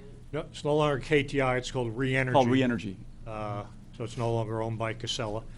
It's a C&D processing facility located in Lewiston. Yes, they do take out-of-state C&D. And then they bring their trash here. That is correct. So there is a. After it's processed, yes. after it touches the ground? No. No. Well, and that's where I'd love to take you and show you. It's quite a process. But it originates out of state. Some of it. Before it goes to KTI. But that's their living, is that's what they do. They bring it in, they separate the wood, Well, and then they burn it, and then they burn it in their incinerators, the wood that they extract from it. And is not the incinerated material what you need for the process at Juniper Ridge? I mean, you need that amount of material to go through the whole process of the other waste that's bringing. Well, I guess we don't need it if that material wasn't there, used as cover material. Yeah. They call it alternate daily cover. We'd be hauling soil in there and covering it with a soil, because the requirements for daily cover, for intermediate cover, are requirements of the DEP regulations. So we're substituting going out and taking a borrow source somewhere, digging it up and putting it in the landfill. We're using waste materials as that material, so it's a substitution. The requirement for those materials are still there. It's just the types of materials are being substituted to more efficiently use the space. Just came on. Came on. We got a question. Ed? Quick question. Oh, and maybe sure. this Yes. will help all of us. Can you give us a breakdown of what portion of the waste you're handling in this facility originates out of state? I couldn't tell you that because we do not monitor the sources of waste from the facilities that are our customers. We don't do that. We don't ask them, where does your waste come from in your processing So facility? we would have to go to those processing facilities and ask those. Each of those facilities, if they're a licensed processing facility, they submit a report to the state, and that information is available. And actually, I believe the state solid waste report, which is on the DEP website, I believe has that information on it. So they identify that specifically, what of all the processing facilities in the state of Maine, and I'm 90% sure that it's in there, that they show what's the in-state and what's the out-of-state. I know they show it with the incinerators, and I don't know about the other ones. Does anyone in the audience know what portion of this waste is originating? I think you can shot at how small the percentage is of material that comes through a processing facility and then you can shot at small.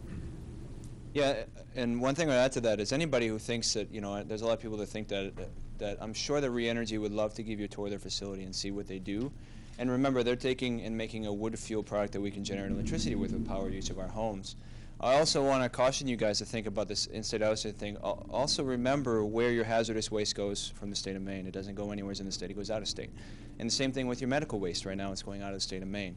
So when we look at these things, we have to say it, and the DEP said it for years, that there's a certain requirement for processing. Each of these facilities has a license. They can't just take a 2x4 off, and bring the rest of the truck up. That can't happen. The DEP monitors this. There's an annual report requirement for these facilities, and they're monitored by the DEP. Plus, you can go see them yourself and see what goes on. I've been to the Merck facility when they were running. That was a really neat facility.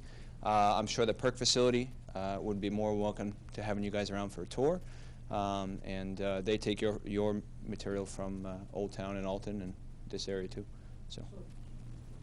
I have a question. I'm just looking at the traffic environmental siting criteria, and you mentioned you have a policy of sending trucks, encouraging them to use I-95 as for secondary roads. So you clearly have some interaction with the trucks here. And, a couple questions about parking. You weigh trucks coming in. Yes. They're being charged by weight, basically. Right. And what do you accept overweight trucks? Do you document overweight trucks? There's 100,000 pounds, Yeah, maybe yeah. a couple percentage points. We do. We have what we call three strikes in your house. Which is, how much over is the strike? There's different criteria, 105, 115, and if you're over 115, you're automatically out. You're out for 30 days. Don't come back. You know what I'm saying? And I might add, I've been in the trucking industry like 40 years myself. I own my own trucks, and I don't know of any other industry that has a program such as that out there. We chose to do that ourselves. Are you required to keep recording records for the state? Now, just to clarify what he just said, who we exclude that driver.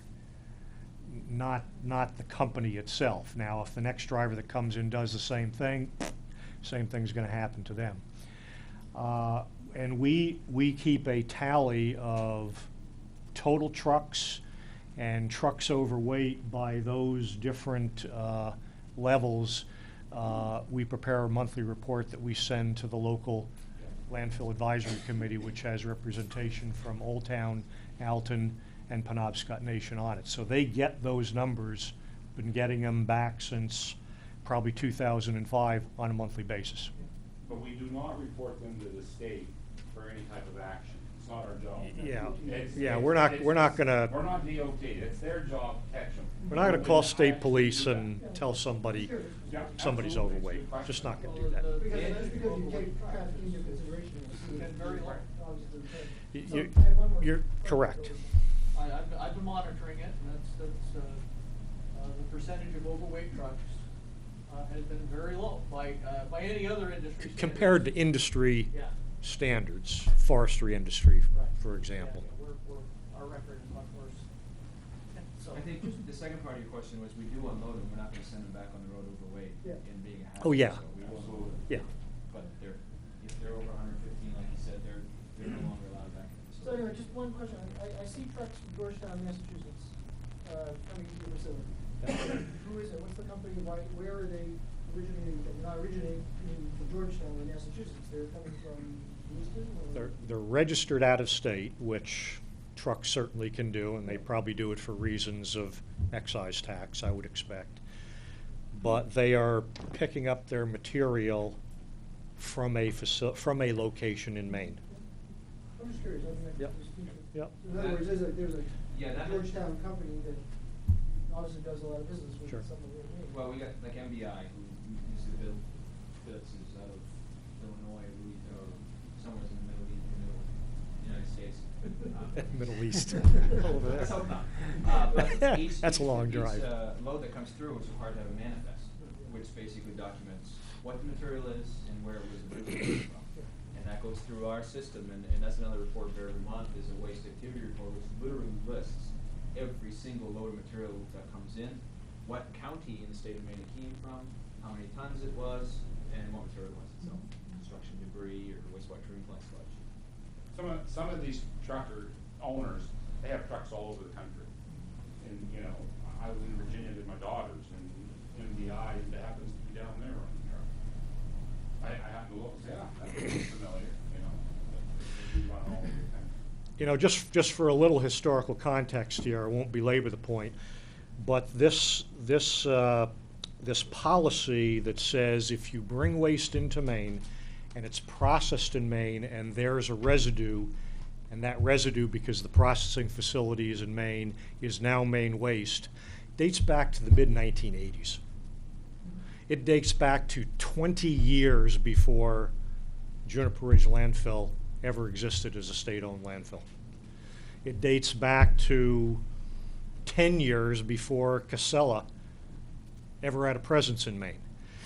And the reason it is the way it is because the processing facilities that were being permitted at the time, all of them really having some connection with generating electricity, were tied to the utilities being required to sign up electrical power agreements at very favorable rates with these generators that were using either wood fuel, biomass facilities, or municipal solid waste to generate electricity. And those facilities could not have been financed and built to serve Maine if they couldn't also access out-of-state waste. They would not be in Maine today but for that policy. So, say goodbye to the 4 incinerators that were serving Maine for nearly 30 years, say goodbye to the entire biomass industry. All of that never would have happened if that policy wasn't the way it was in the mid-1980s. Yes, Ed? Okay, let's go back to Free Energy, the former KPI. About how many tons of waste do you get from Free Energy per year? 120.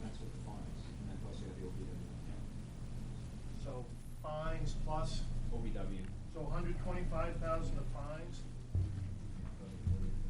So 150 roughly.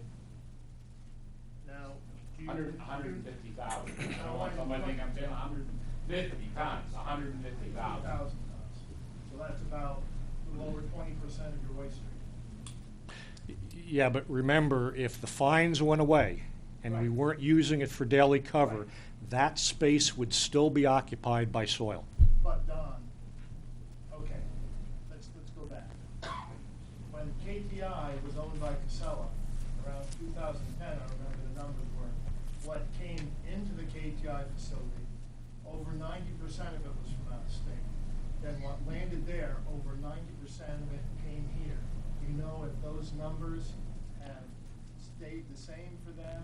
I don't think those percentages are accurate. I can show you. That's fine. I will bring you the. I will make a commitment that before we have the next public meeting, we will go through what we took in tonnages at June Bridge in calendar year 2014.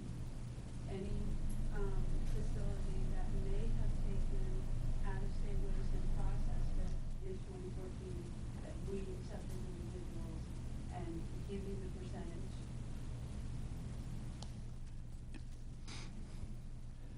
She oversees them all, so, I mean, you know. When is the next public meeting? You know, Well, I think Yeah, we that's need a. yeah, you know, part of the issue is, you know, the intent of this meeting is to describe the application for the expansion and what happened in 2012 and all. There are obviously a lot of other issues. But the idea is eventually an application will be submitted to the state. It goes through the same process as all the applications. You know, questions come up, the public has, as part of the participation, and I think that Don pointed out there's a DEP handout which describes that process, and these are issues that are, I'm not trying to ignore them, but they're more related to the application, and that's what we're trying to do tonight is just give you an overview of the application so you understand what it addresses and parts of it, and I've got a little bit more to go through. To his point, and to Tony's point, Jeremy and I would love to stay and answer all your questions, but I think it's so important for us to get back on track for what the original reason for this public information meeting was, and that's explaining this expansion. But afterwards, I'm committing Jeremy, hopefully his wife won't be mad at me, but I'll be happy to answer questions. Yeah, we'll But I think stay as really- long as the city lets us use the room. Yeah, until code enforcement throws us out. Yeah, we might want to, you know, just finish explaining what the application is going to be, but, and before I forget it, just for people, we have a sign-up sheet going around. If everybody could please, before you leave, make sure you do sign that, and we have some handouts up here. If you haven't gotten one of them, please get it before the end of the night. I was late coming in, and I couldn't get there any sooner, I'm sorry, so you may have talked about this before. But is the state considering any other location in the state of Maine for, for a landfill? They own, No, I mean, we've got, they own 2 other sites. there's a site that's permitted in Carpenter Ridge that was permitted back in the 90s. That's still available if capacity is needed, but there's really no capacity that's needed. And we don't foresee any until for another 20 years or so. If this goes through? Well, if this doesn't go through, there won't be any capacity after 2018. Yeah, and then would Carpenter Ridge? Could be. Considered any other place in the state? Or Well, Waste was it Management, all- yeah, the one in Norwich Walk has capacity till about 2025, but that's it. Well, that's under current Right. disposal rates. If the amount of Okay. waste is switched from one facility to another, that obviously changes the life of a different facility. Follow-up question to that. State making any effort to look for another stop in the state of Maine? No. Should I don't think so. all the eggs in this basket? Well, again, like I said, I mean, this would have capacity through 2030 if the expansion's approved. Carpenter Ridge has capacity. I mean, the state's not going to pay to develop that. Somebody would have to come and pay pay the $15 million or so that it would take to develop that capacity. I think the economics of Capitol Ridge, no more. Probably not. I mean, Dobie landfill's up there too. I mean, Dobie might be less expensive to develop an expansion there than building a new facility at Carpenter Ridge. So.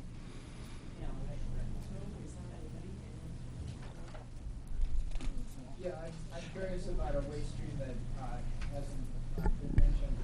What's in the truck? If I see a truck turning into a landfill and it says Casella Organics on the side, what's generally in that truck? Where does it come from, and why isn't it like being dealt with someplace else? Well, like I say, Paul, I'm afraid we're going to give up. I'll answer that question afterwards, but let's try to get through this piece, if it's okay, and then I'll answer any. We'll stay as late as you like, and I'll answer those questions. But I think it's really important to get back on track if we can. You know, I want to answer your questions, that's for sure. The next issue we've talked about a little bit is traffic. As part of the application, we have had a traffic study done by Goral Palmer Associates, a traffic engineer out of Gray, Maine. They've looked at the Goral Palmer I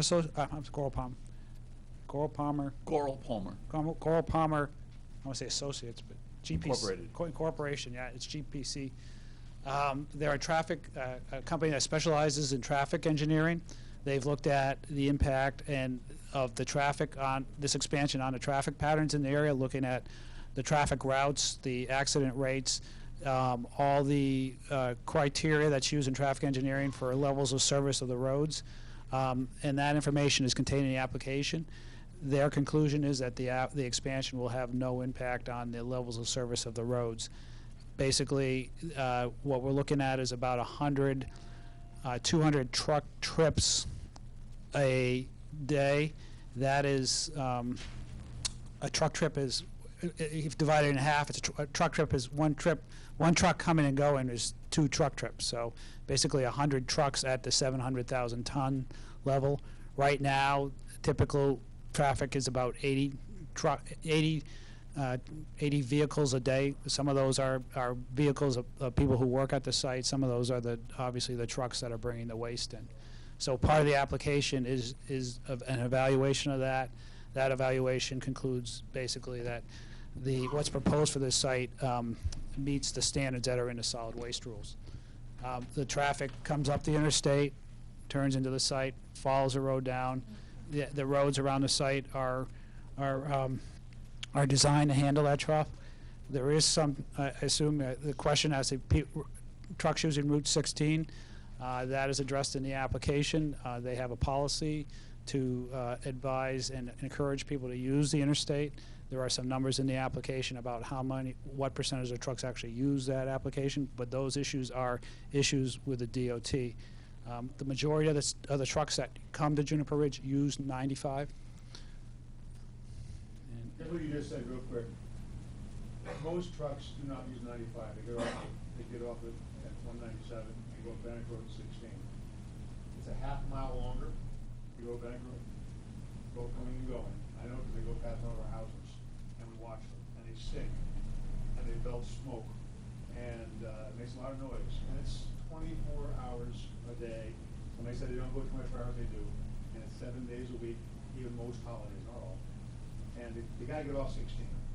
It's the safety hazard, it's the smell, and you say it's only done by DOT, something's wrong with this picture. Okay, because DOT, I called DOT and talked to them about it. And they know they're avoiding the DOT truck stop sometimes, but the truck stop's not even open around 16. Okay, and it's a longer trip, so they're burning more gas, taking more time, but they're avoiding a lot of things by going down 16. They do, very few of them get off of it all and get on and off. Yeah. Problem.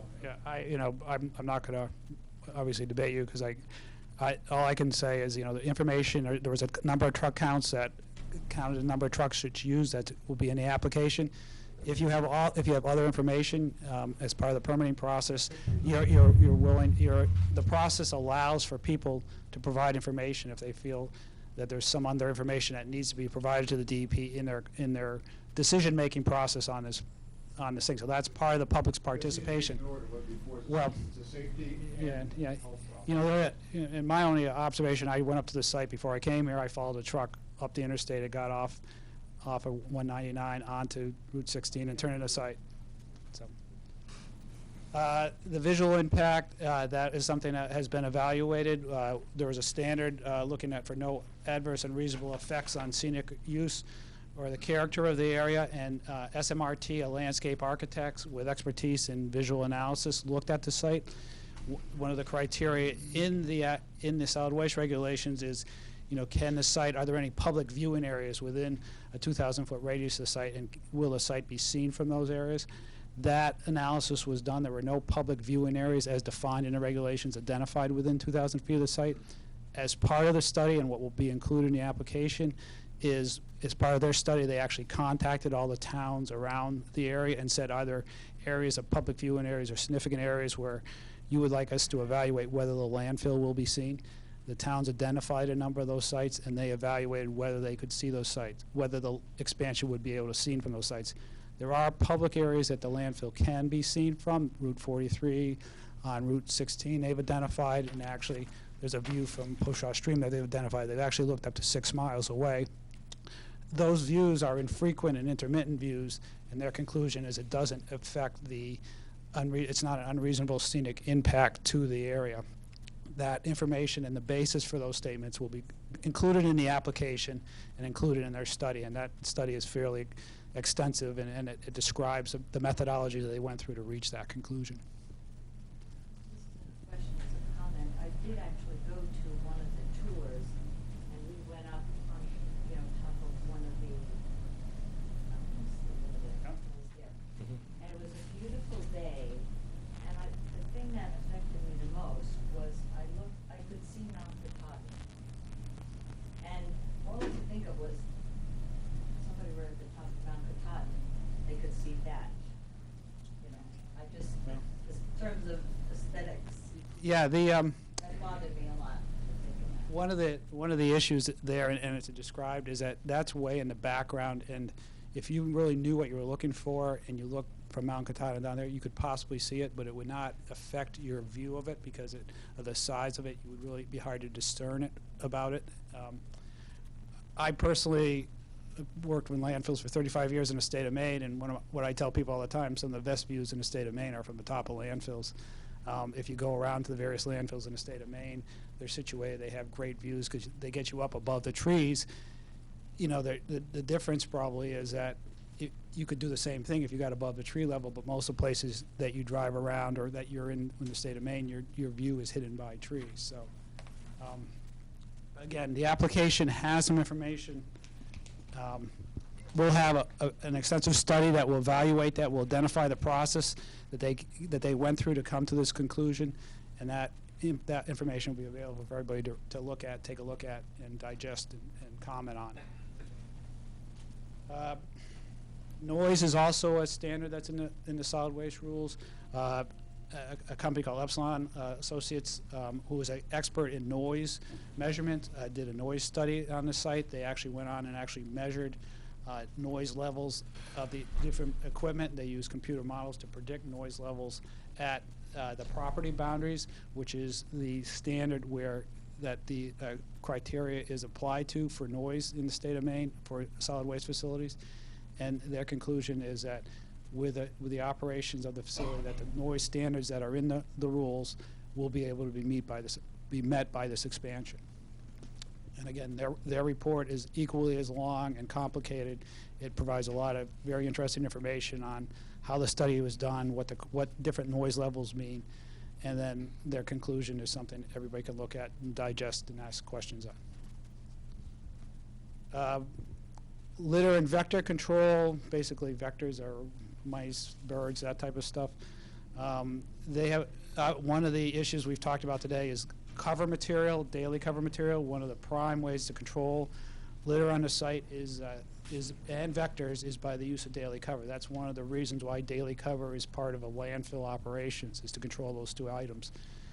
So both the vectors and the litters are controlled by use of daily cover primarily. In addition, the site has also has a contract with Modern Pest Control to, I think they usually primarily probably baiting varmint around the office building and stuff. And then also they have a depredation permit to address bird issues if they come up. But I have not really seen that that facility has a really big bird issue. Usually, like I said, the trick to controlling those issues is an aggressive daily cover program, which the site implements. Wetlands and vernal pools, as I indicated earlier, part of the permitting is we need to get a permit from both the state of Maine and the Army Corps of Engineers for wetland impacts. There are about 2 acres of wetland impacts that are located in little isolated wetlands within the area that will be developed for the landfill. There's also about 1/10 of an acre of where we cross these wetlands with the fence, and here with a fence and a power line. And those permits, we need to show, first of all, that we've minimized the amount of wetland impact. The configuration that you see here today was not the only configuration that was looked at to obtain this amount, this capacity. We looked at a number of different configurations. This configuration results in the least amount of wetland impacts. Every landfill project in the state of Maine pretty much has a wetland issue associated with it because the types of soils, the DEP regulations require you to put landfills on the tight soils, also promote, with the hydrology that we have in the state of Maine, promote the growth of hydrophilic plants and consequently develop wetlands. They're also, they just last week completed last week or 2 weeks ago completed a vernal pool study. There's 2 times where they go out and they actually measure and identify vernal pools, and there's 2 types of vernal pools. There are vernal pools and then there are significant vernal pools. There's the criteria, depending on whether something's a vernal pool or a significant vernal pool, is how many egg masses or how many frog egg masses or how many salamander egg masses are in the pools. There were no significant vernal pools identified in the development area. There is one significant vernal pool right in this area, and there are a number of significant vernal pools out around the site that actually had been identified in previous investigations. They went out and confirmed those were there. This particular part of this land impacts what they call a terrestrial habitat area of a vernal pool. What they do is that if you have a vernal pool for the state, they look at a 250-foot radius, and they say if you're impacting that area, if you're having your development in there, you have to permit it. Because we have the small crossing right here, that's within that 250-foot radius of that pool. That is a clearing impact. We're not filling anything. We're just clearing the trees for the power lines and the fence. We will have to get a permit through the NRP for that. That's a permit by rule process, which there's a number of prescribed standards that are laid out, and as long as you agree and identify the standards and you live by those standards, you obtain that permit. So that activity, that crossing here is a permit by rule that will be required for that part of the project. This part of the project will require what they call a Tier 3 application for the NRPA. That is for the wetland impact, for the filling of these wetlands. Like I said, the first part of that process is to show that you've minimized that impact, you've looked at alternatives, and then finally looked at compensation plans. And there's a compensation plan that is currently being put together, which identifies the state and the federal, and the Army Corps has a criteria for compensating. If you impact a certain amount of area, you have to compensate for in-kind impacts, usually at a greater acreage, at a different location or on-site. And they have a number of prescriptions of options that you can take. We're currently working through that with the Army Corps and the DEP. We've met with them a couple times. We've also met with, as part of that process, U.S. Fish and Wildlife gets involved with the evaluation of that. What's your first choice of options? I didn't hear the question. What's your first choice of options? What are you proposing to do? On-site preservation. On-site preservation. On the property. But where? Oh, I see. Sorry. What are you doing? Yep. Do you have a map that shows the total Yeah. boundary? Yeah. This is a landfill footprint down to the square line, and the compensation plan would be conserving just all this area in here, which has a number of very high-value wetlands, high-value significant vernal pools. And so the idea would be that these areas would be put into a conservation easement. The far northern part of the property that abuts up to the old Stagecoach Road and the town of Alton. Ratio off the top of your head that you're looking at? There is, the total area that we're looking at compensating for is around 166 acres. And the impact is 2 acres of wetland impact. Now there are some vernal pools that are within these wetland areas. They are not significant vernal pools, meaning they are wet areas where there might have been a few frog eggs or a few salamanders, but not enough to make it a significant vernal pool. The main DEP does not regulate that. The Corps does regulate that, and they regulate an area. They say when you impact that, you also have to count the area that's 750 feet around that area as part of your impact area. That area, and some of these overlap that, and like I said, they're located in this area. That area, when you add it all up, is 94 acres. So when you look at the compensation, looking at 160, and we're looking at 2 acres of wetland impact and this 94 acres of habitat for vernal pools. The actual vernal pool area is much smaller than that. Ed? Excuse me for interrupting, Mike, but you just mentioned the United States Fish and Wildlife. U.S. Fisheries and Wildlife, yeah. Like, is there a separate permit for that, or do they contribute? Yeah, but the way it works is they are, the Army Corps uses them as a review agency. And so they review the application, they get involved with the evaluation of alternatives, of looking at, the Army Corps has a bunch of criteria, and so the U.S. Fish and Wildlife acts as a review agency to the Army Corps. One of the items that's come up through those, what they call them consultations, I don't know if people are aware, but the northern long-eared bat has just been put on the threatened list of the from the federal government standpoint, from the Endangered Species Act, because people are aware the population of long-eared bats have been decreasing over time over the last 10 years. They're not really sure why, but they know they've gone down, so they put them on. No, they know why. What's that? It's white nose syndrome. Right, white nose syndrome, or where it came from, but they've put them on the threatened species. And so part of this project, and what will happen in the next 2 weeks, is every single site, every single forested site in the state of Maine is essentially has the potential to be white long-eared bat habitat. Long-eared bats, this is stuff I learned in the last couple of months. Long-eared bats can live anywhere. They have a gestation period of actually 9 months, which is kind of surprising for the small things. But what we need to do is go out, see if they've identified potential habitat in this area. Basically, they will also they'll find places like dead trees to roost in, and they have found some dead trees that potentially, I think they found 4 or 5 potential long-eared bat places that might want to build a nest in there that would look appealing to a female long-eared bat. So what they'll do is they'll go out and they'll do a survey. They'll put acoustical listening instruments out and for a couple nights, and they'll listen for long-eared bats. They have expertise who can actually distinguish bats from other things and distinguish long-eared bats from other bats.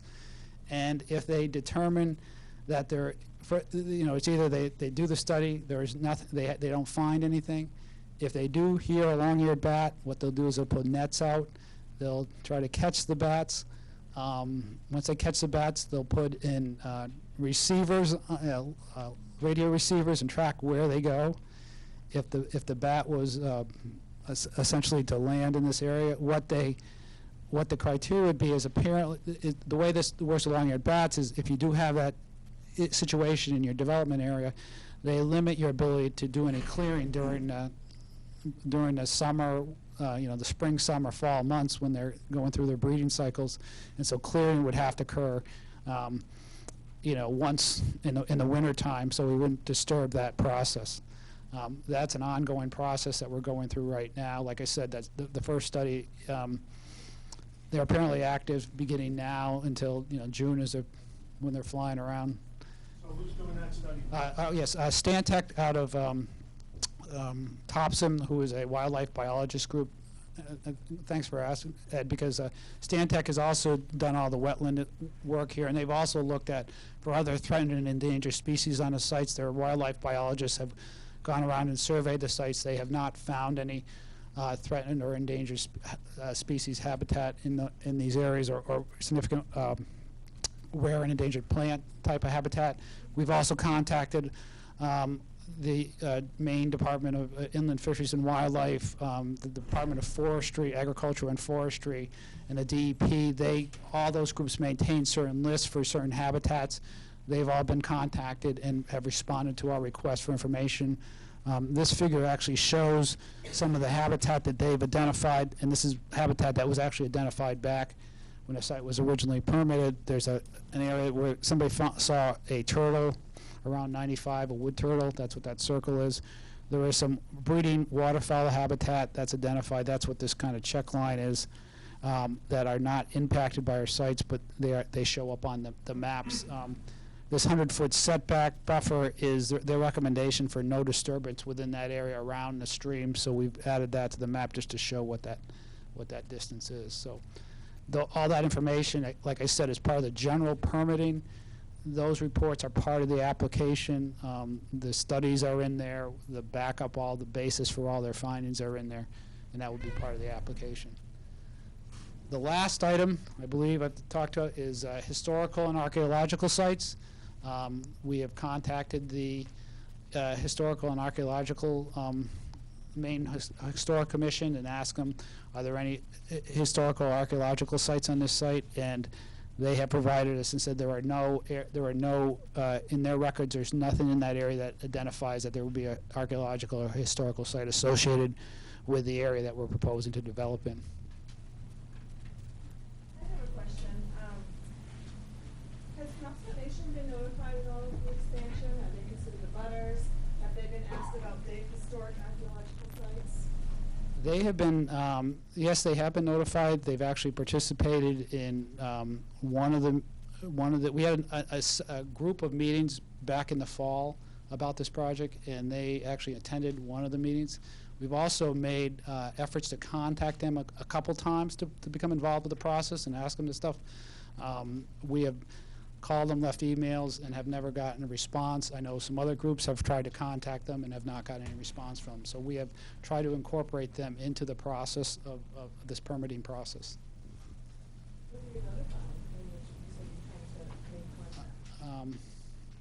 Bill?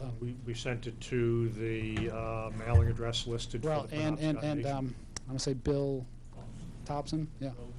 Yeah. Called them. We've called them. We've sent them emails after. So. What about the historic and archaeological? They have their own department with that. We haven't contacted. Yeah, that was something that we were looking for, our contact through Bill, who was familiar with the project, and we have never received anything back from him. Yeah. Yeah. My question is that all the permits and stuff and the water quality is everything through the DEP. Now that's the Department of Environmental for Maine, right? The EPA has told the DEP to make sure that their water quality standards have to be raised, which they had 90 days to do and they didn't do it. How is that going to, if the DEP has to raise them as the EPA has said, what is that going to have to do to the water that you have standing there? I guess to answer your question, I need more specifics. When you say water quality, there's all kinds of different types of water quality standards, and I'm not familiar. If you could give me more specifics on specifically what water quality they're talking about and what locations and what parameters, I could answer your question. But without more information, I can't really respond. But they were asked to raise their standards. To me, EPA has a higher standard of water quality than When the DEP sued the EPA Yeah. for jurisdiction over water quality, for promulgating water quality standards, Right. The EPA agreed that they had the right to promulgate those water quality standards, but that they had to be of a standard sufficient enough for Penobscot, federally protected and treaty reserved sustenance fisheries. Right. And that landfill is located right between Pushaw Stream and Birch Stream, one of our traditional hunting and fishing territories, and they both drain right into the Penobscot just above Indian Island. Yeah. So, I mean, I just wanna know if they go through with it and they have to raise their standards, how is that going to affect your permit? Mike, you want me to answer? I mean, this landfill application does not propose a discharge to a surface water. So, you know, regardless of how all that litigation works out, whether the state of Maine has to change its standards or stay with the standards it has, we're not proposing to impact surface waters. So, you know, the principal issue with a landfill is, are you protecting the groundwater before it gets to any surface water? And the groundwaters are not regulated by EPA.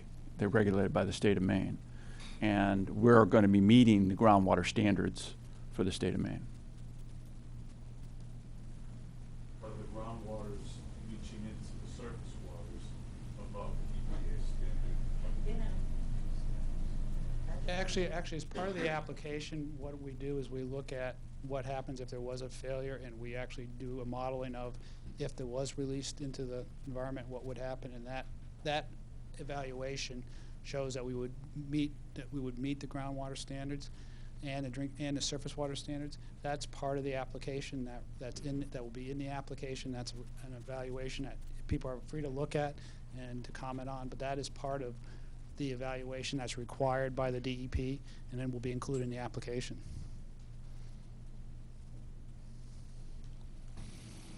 Is there currently any groundwater contamination? Not attributed to the landfill, no.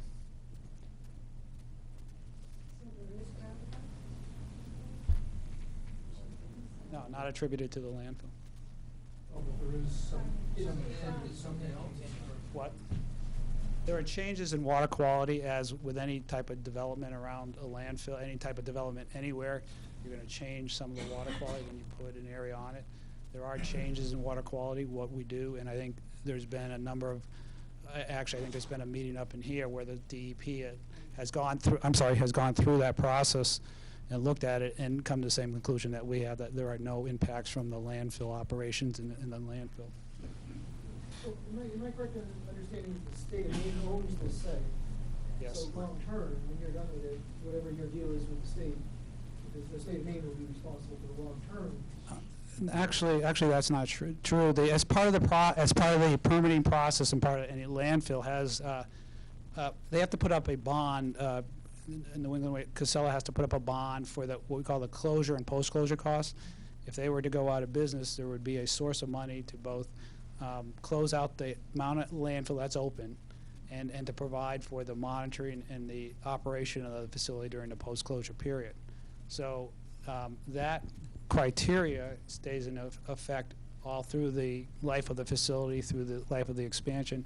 Every year that number is adjusted based on the amount of developed area, the costs of doing the various activities that would be part of the post-closure and monitoring program. But, I was kind of letting you off the hook, saying that ultimately it's whatever deal you have with the state is what it is, and whether it's a bond or, I mean, you've got a contract with the state about this thing. Well, and all those things are all right. And I think that's even separate from that. I'm obviously not an attorney, but that's a separate item. That's an item that's between that's not an item between the owner and the operator. That's between the owner of a facility and the DEP who regulates it. It's a separate. So in its current form, just because you don't have a new permit for an expansion, but in its current form, if you reach capacity in 2018 or 19 and you had to close, walk away,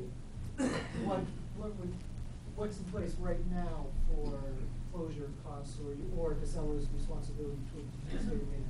in your current plan. Yeah, okay. Well, they're responsible for closing it out, and, you know, what they do is they handle it, and Tony will shake her head if I say it, they handle it two ways. First, they have a bond. If for some reason Casella didn't have the financial ability to close out the facility, this bond, or this financial instruments, I believe it's a bond, would be available for the state to come in and close the facility out. That said, the same thing would happen, which happened at the Pine Tree landfill. Casella, you know, accrues money for closure, and they would implement a closure plan. Part of the first phase of a closure plan is to put together a closure application to the DEP, which we would do we would propose a closure plan. We look at the water quality. We look at all the items, and we say, this is how we want to close the site. This is the type of cover we want to use. This is how we're going to go about it. And we would propose a plan. The DEP would approve it, and then the plan would be implemented.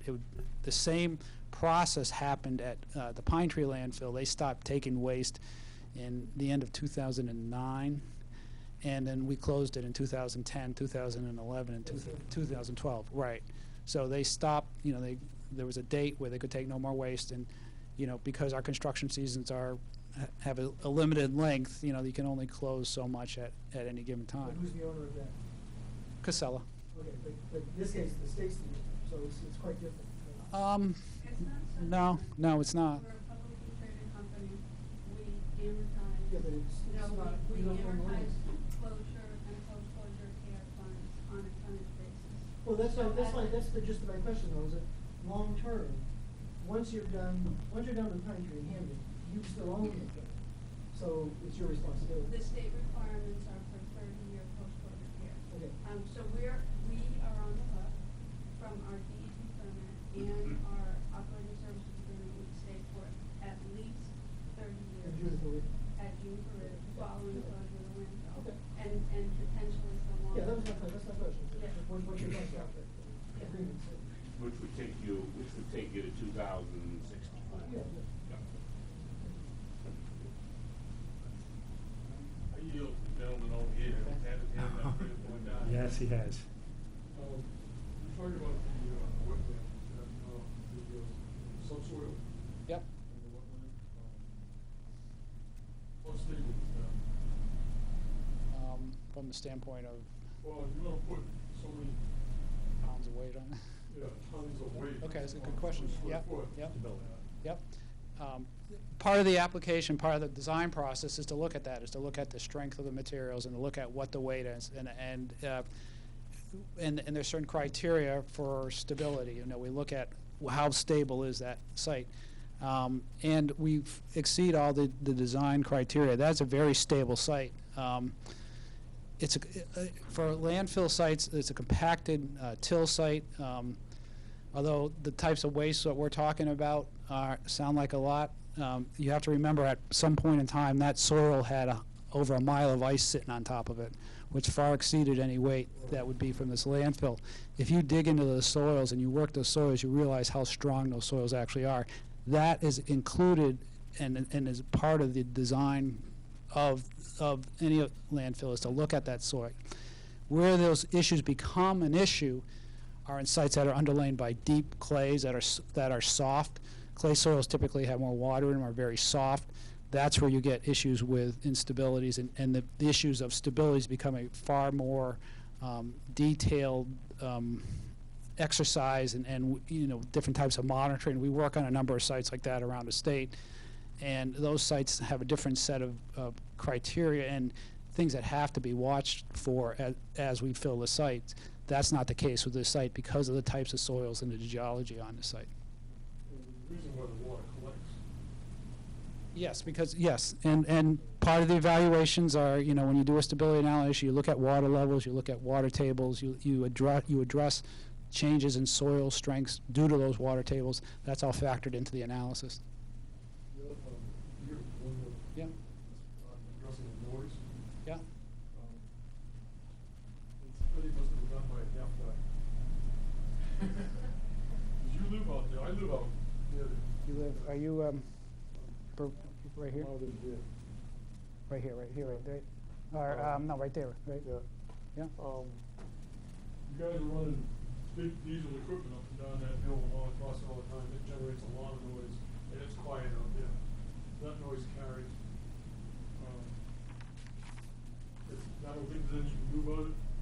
Well, I guess I would add, I would say this, is, a year ago, we had the beeper alarm that beep, beep, beep, and we have, under one of the first meetings we had to do with the landfill, we were talking about some new backup alarms, and, we took that, we went out and bought new backup alarms and installed them on all of our machines. And we've noticed quite a difference. I know I've noticed a big difference setting aside. Have you noticed that the beeping's gone away? We really didn't hear the beep that much. During the day, you don't hear as much unless you're out there. And it always seemed to be during bow season, you guys were working on that side of the mound, so it sounded like you guys were coming right down on Woods Road. But, you get an idea of, that particularly at night, early in the morning, it's very, very quiet. Before you move the loose blowers, sometimes I could hear the loose blowers from my house. So that's how quiet it is up there. So any noise is going to carry. But, to measure the noise at the fence line, That is where they measure that. we've got to go. I think we've requested to set up on some land, and we got some people to agree and some not, and I think in your case, we were right on the line. Which is actually closer to the landfill. Which is closer to the landfill. Our back line is very close to your fence line. So in other words, we're looking at the worst case scenario. This is, the noise is the noise, and it's a lot louder in those areas than. And there's nothing you can do about it. You can't. I mean, Again, that. Big diesel equipment, that's the way it is. Yeah, you know, there are standards in the regulations, you know, and those are modeled. You know, I mean, I assume they could put a noise thing if you wanted. But to our point, we will work with anything we know, we'll try to fix, and that, when the backup alarms, for instance, I mean, it costs quite a bit, and I'm not complaining about that bit. We were willing and happy to do that, and I thought it helped quite a bit. I mean, you hear that mostly from out in the road. The trucks, there's nothing you can do about it. But don't minimize the fact that. Right, okay, well. It's quiet, it's not. Right. It's really the standards. Right. Well, the standards are, in the report explains what they are. Point on the ground. Right. Compare other things to, that's what. Okay, well, that's a good comment. But it's certainly, and it's especially relevant if truck traffic is going to increase by 25%. Yeah, it's not going to really increase, you know, I think the truck traffic is a projection. The truck traffic is going to stay, it all comes back to that 700,000 ton number that we use in the design. That's what they did their report on. That's more than what they took in 2014. I thought you had said something about, or someone had said. I'd said 80 trucks. Right, 85 to around 2. That's roughly the difference if you go from the 700,000 tons to what they took in 2014, which was 629,000 tons.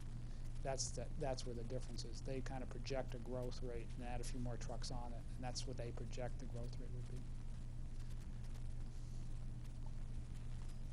Yep. I thought that there was an aquifer under all of this. Have you found that aquifer? Do you know where it goes?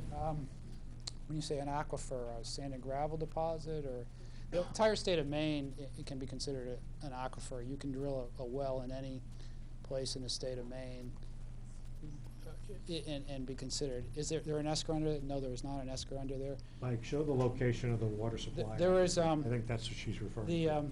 There is a big sand and gravel, map sand and gravel deposit in this area right here. That runs around 16. It runs down along.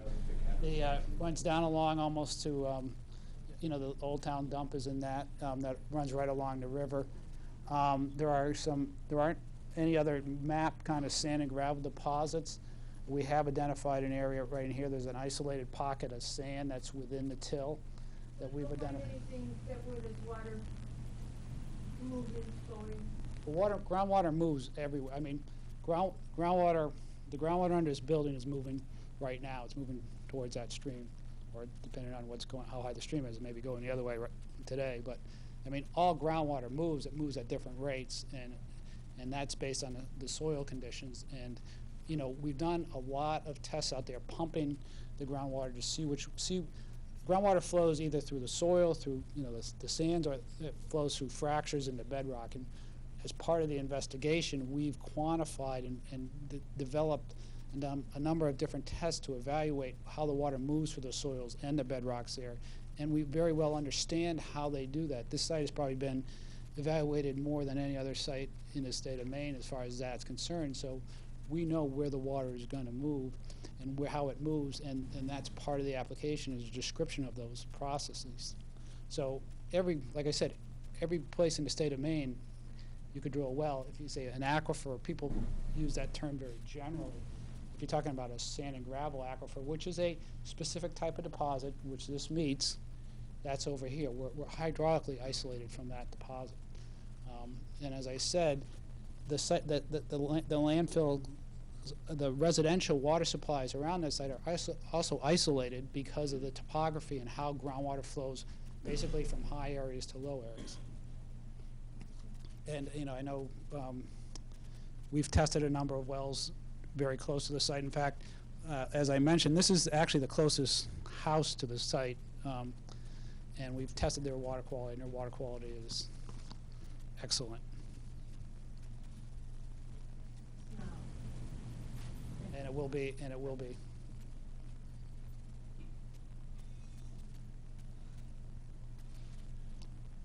That's all I have to say. Questions? Questions? So, thank you for your patience with all the questions we've had throughout. Oh. I think it's been a very good back and forth. It's helpful to get questions so that we can, kind of get a sense of what the topics are and whether we've covered it sufficiently. And I'm sure questions will come up when the application gets submitted as well. It'll be an opportunity for public comment. Close out with a timeline of where We're targeting early July. And there will be another public notice and another mailing prior to submission of the application. Where's the application available? It will be there'll be a copy at the city, town of Alton, at the Penobscot Nation.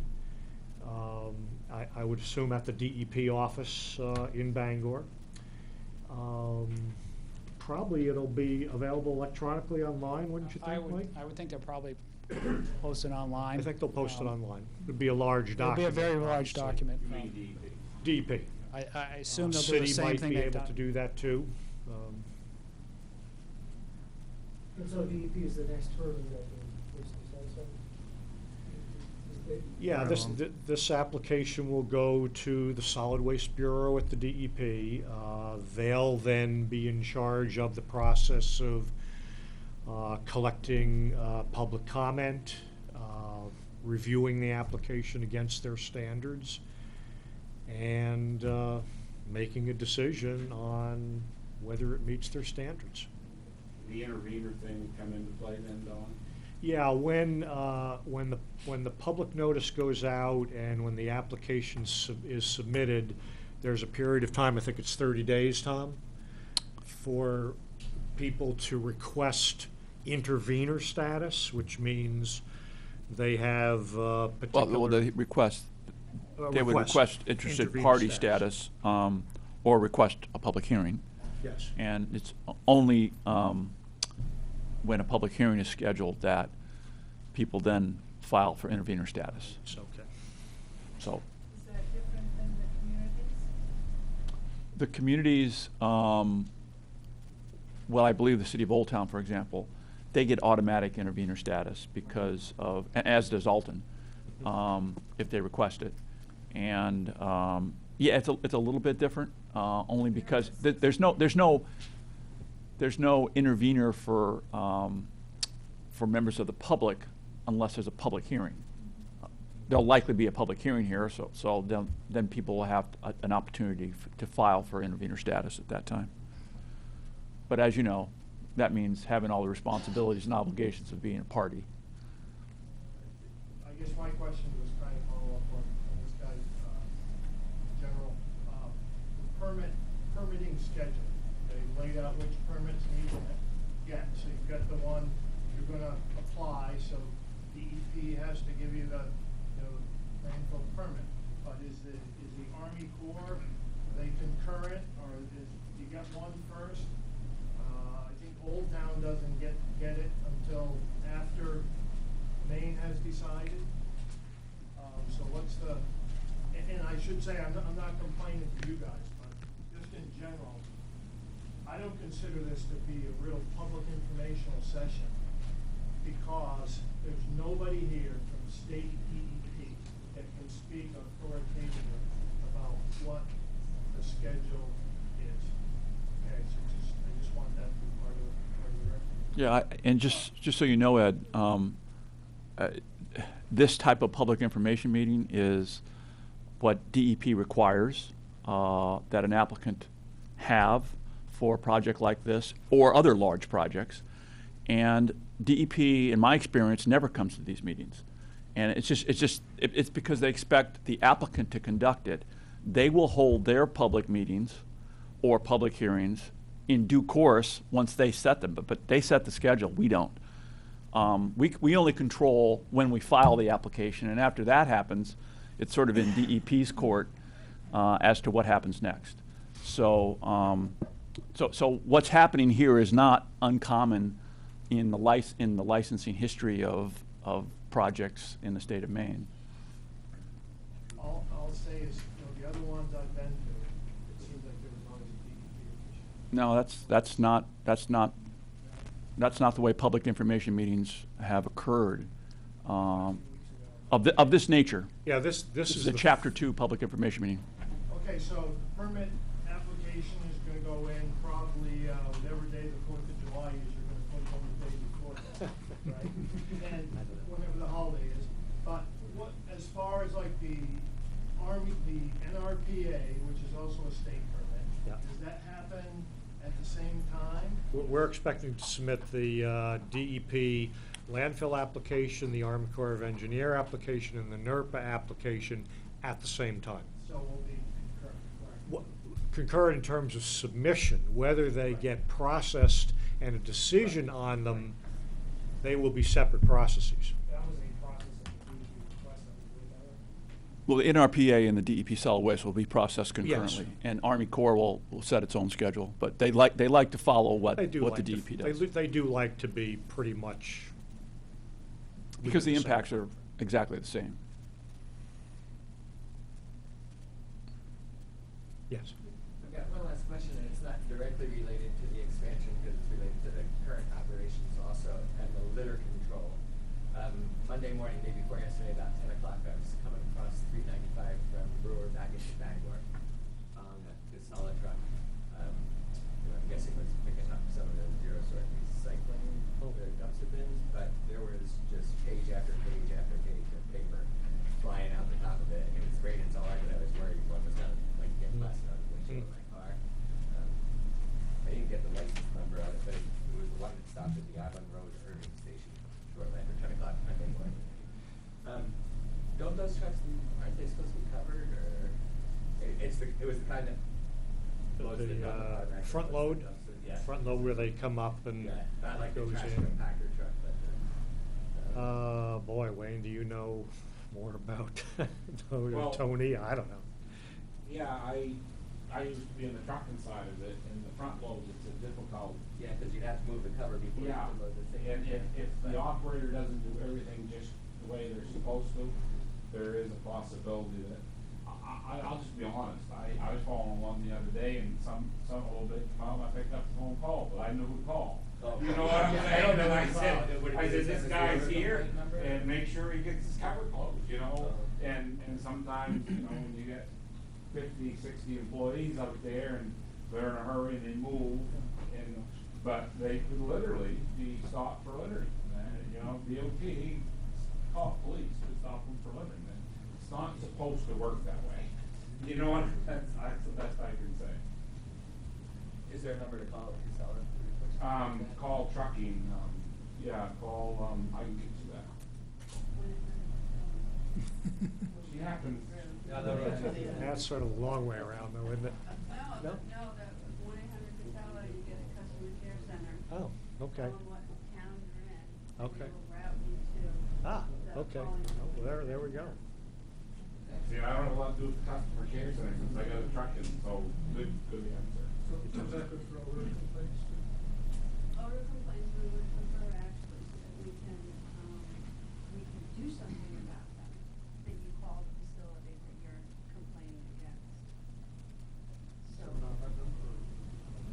can, but it's gonna take us longer to get the complaint so that we can do something. And we're gonna be happy to do that. 694-5510. That's my cell phone, so call me anytime. 694-5510. Any more questions, folks? One last time, not to be a pain, but is that everybody signed the sign-up sheet? I thank you so much, folks. I appreciate your time, appreciate you coming out.